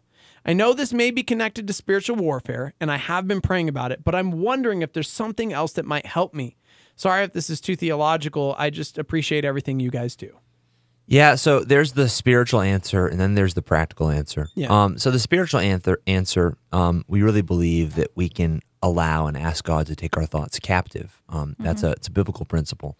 And so I think that whether it's in our dream life or in our actual life, I think that our constant thoughts kind of end up dictating our dreams. That's right. So I would venture to believe that this person who's asking this question probably thinks about these things on a somewhat regular basis. Probably is thinking about his ex-wife. Probably thinks about reconciliation. It's probably something that's it's a constant. It's like Dex thing. with sloths. Exactly. Constantly yeah. dreaming about him. Earlier, before you guys came in, he was like, guys, we're going to rename the show Sloth Therapy Live. That's And I good. was like, you're crazy. I'm making the imaging right now. Constantly dreams about them. And it became not fun again. All of a sudden, it just What about happened. unicorns? Just went away. I dream about in the those. middle of answering a question. I'm just it saying, stopped I'm being trying to fun. give people a practical explanation for just constantly stuck on a thought, man. Like Dex and sloths. And midgets. I'm gonna tag team Steve-O in. He can answer the rest of the question now. No. Tag him in. You were right on track. That's exactly what I was thinking. Honestly, I think maybe You're consumed. Dude, something traumatic like a divorce, let's be honest, man. You Yeah. literally are destroying, you're severing a relationship. Now, it sounds like from his... Like Waluigi. From his... There you go. That's right. Except, actually, no, because he is not... All right. Okay. He did not cut. They did not Stop cut. it. Okay. When something like that is severed... especially if painful. you, it is painful. Uh-huh, especially it it is painful. Especially if you're not the, figuratively. especially if you're not the cause of that, because it sounds like he was not the one that wanted the divorce because he's consumed with the idea of reconciliation, as he mentioned, her with her new dude, all these different things, Dude, right? his mind is there's got to be consumed by there's got to that. be pain, there's got to be distress. You clearly want to reconcile. I would say immediately, if this is not something that is if there's not closure, if there's no resolve on this, you need to talk to your ex-wife, because sometimes I think people will just call it a day and give up and walk away, but know that their fight wasn't over, and then they become consumed by it. So maybe it's a thing But where... he might even be in a situation where he can't. Like maybe she's Right. not giving him that room. Yeah. And that's where I really think it comes into this place Then he needs to just give it to God. of asking Yeah. God to take your Yeah. thoughts captive. Yeah. Man, Absolutely. I've just seen this. That which consumes our private thought life will end up consuming our dream life. It will end up consuming a huge chunk of our lives. Yeah. And so I think you got to start with asking God to take your thoughts captive on a daily basis. And then I would say a huge practical part with this is before you go to bed, Binge I watch find, a Netflix show. Shut up. you know, honestly, that could help. Actually, it really Depending Seriously. on which one I it know. is. No, it does. No, but Okay, but yeah, I was because gonna you say. dream Just take about your mind off- you yeah. dream about what you're Yeah. thinking about usually right before you go to bed. Don't watch And Altered so- Carbon. So there's times. So it's so funny. Like there's times when I've like watched a scary movie or something, or I've watched something. I'm like, I don't want to dream about that tonight. Yeah. And so I'll like purposely in my head think of Watch really an episode funny of Friends. things, or I'll think about, because if you, I really do see this. If you can take your thought life captive on a regular basis, then your dream life, you'll be able to take that captive as well. Yeah. It's when we allow our thoughts to just kind of do what they want on a continued basis. It's why I'm such a huge proponent and advocate. Janae's seen this as well. Like negative thoughts, like I'm usually pretty vocal about. I don't want to talk about that. Like I don't want to. Like I don't want to. You know, I don't want to deal. Not that I don't want to deal with that, but I'm pretty big on not wanting to pollute my mind with negative thoughts about people or about things. I'm usually pretty big on not wanting to think about that. Yeah. And not to be like a Jesus juker, but you could be reading your Bible before bed. You could be praying before bed. You can do practical things that take your mind off of your ex and put it on something else. I think you do have to be careful of what you watch and what you read, because part of those things that are fantasy, kind of, at least for a girl who is more emotional, if I watch something that has to do with like perfect relationships, I might then dream about past relationships. I might dream about like fantasy of what our relationship might be, Nate, or something like that. Whereas if he's watching something that has to do with relationships or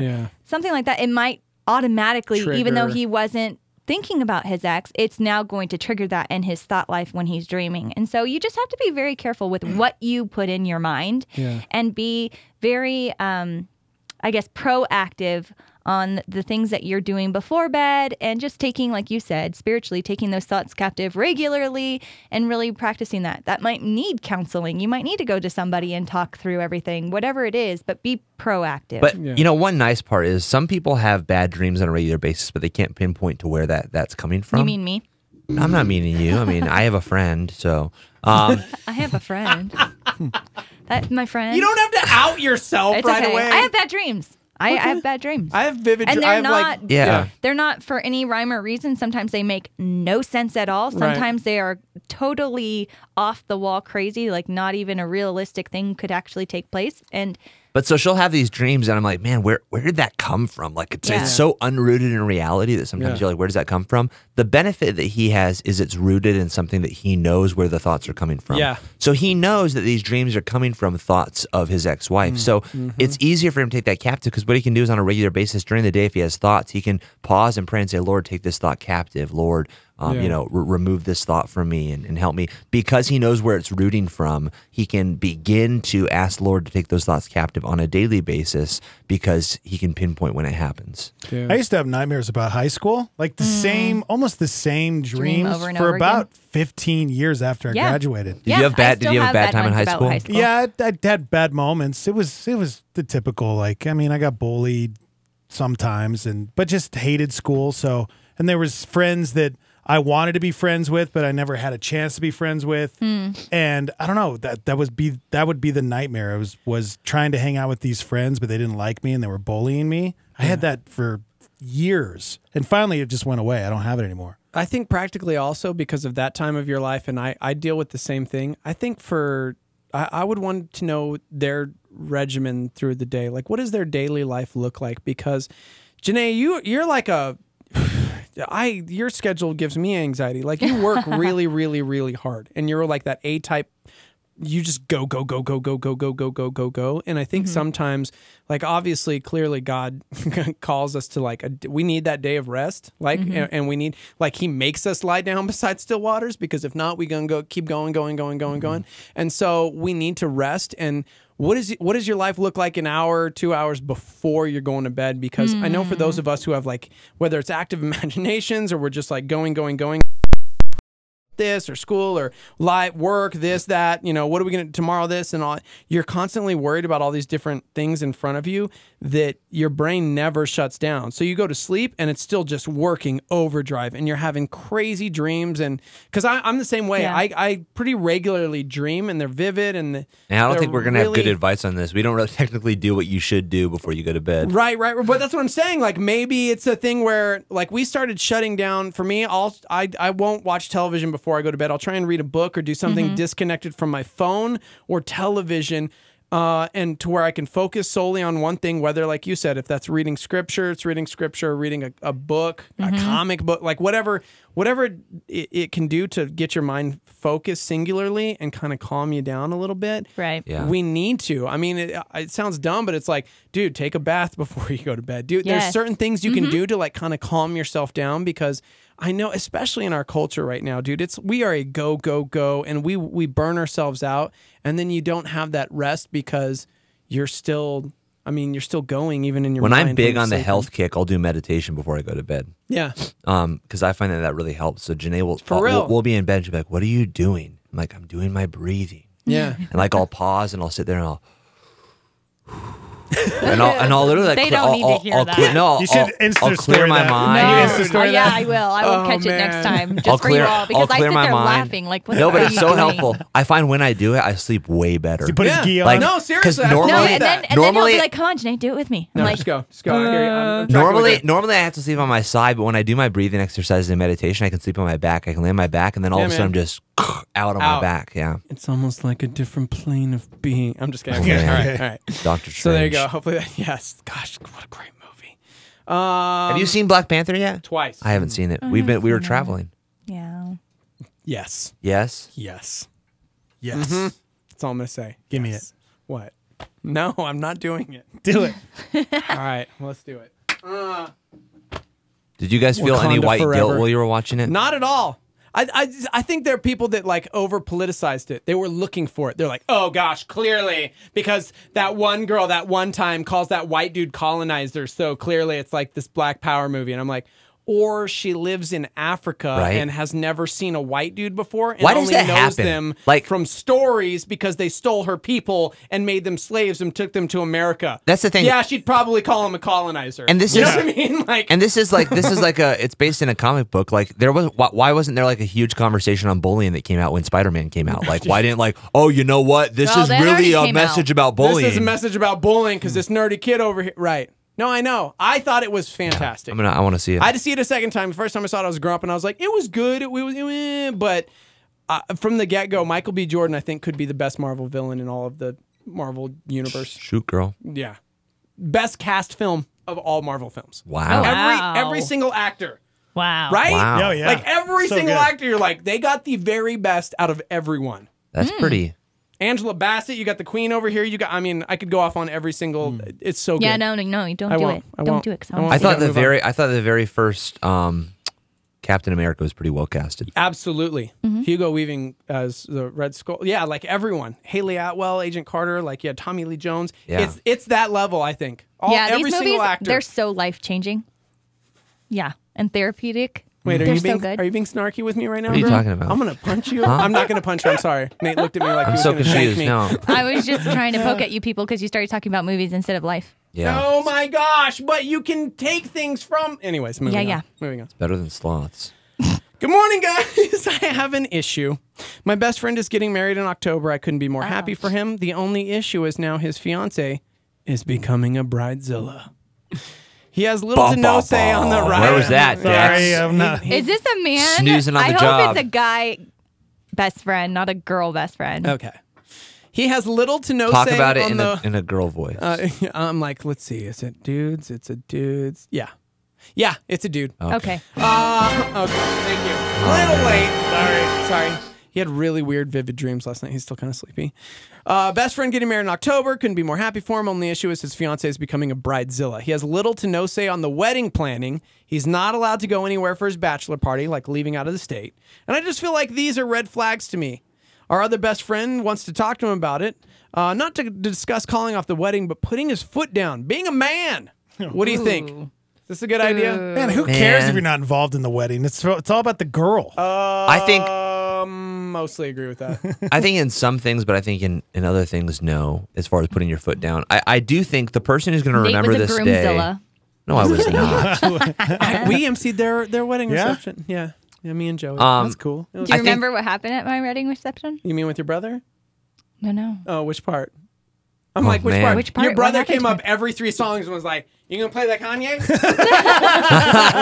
Like, yo, man, we're not playing Kanye. Go sneak back wherever it is you're sneaking. You gonna play that Kanye? Dude, seriously. No, I'm not really? kidding. And finally, at the end of the night, because Janae and Nate disappeared somewhere, like halfway through the reception, all of a sudden, We it's were like, having sex. Where? We were having sex All right. a few times. Stop it! Oversharing. Hey, Janae, I don't know if you know this, but literally no one was fooled. 30 minutes into the reception, it's like, where's Nate? Now we're going to cut the they're gone. They are gone. That's They are hilarious. gone. Oh my gosh. Did they ever come back? I don't think so. Wow. I don't think so. We Congratulations. were eating some pound cake. Oh. Ew! Oh my gosh. Oh man. So finally, at the end of the night, we did play that Kanye because it was Did like, you? shoot, nobody else said, Len, you left. We're playing Kanye. Amazing. Yeah. So do you know what happened at your wedding reception? Yeah, I do, but I the one part I will never forget was the flower toss. And I thought for sure you would have remembered that. Oh gosh. Only you remember that because Yeah, it affected 'cause you. Because She fell. girls. She threw it and she slipped and I- fell. Oh, that's right. Come on. I totally forgot. That should have been No on big funniest deal. home videos. No. I Whatever. would have won. To be fair, she was never mind. Yeah, be quiet. I was what? Oh no. Had a good one. Anyways, what do you guys think? Dude putting his foot down. I Oh. mean, Anyways, Nate made So- Janae miss her wedding reception. I mean, you gotta be a man sometimes. hey, we were You're like, we were there for "Girl, all the important girl, things. you and me, let's go. We were there for all We the already important said things. I Then we do. left. Then we left. We were waiting to announce them as like husband and wife. 37 minutes later, it was like, dang, dude, they are running late. And to be Maybe fair- the limo driver To got be fair, lost. you can blame Levi Yes. because you we went out can. to go use the restroom. Then we came back and Levi was like, "Hey, everything's done. If you guys want to just go head up to the room, you can." You know what I'm saying? If you guys want And we're like, "Oh, are you sure?" And I he's wanna like, go back. And "Yeah." he's like, no, you shouldn't. Some people Everybody's have already going, started leaving. Ding, ding, ding, ding, ding, get them to kiss. I'm like, oh, girl, they got past kissing 27 minutes ago. They're gone. They are not even in this room.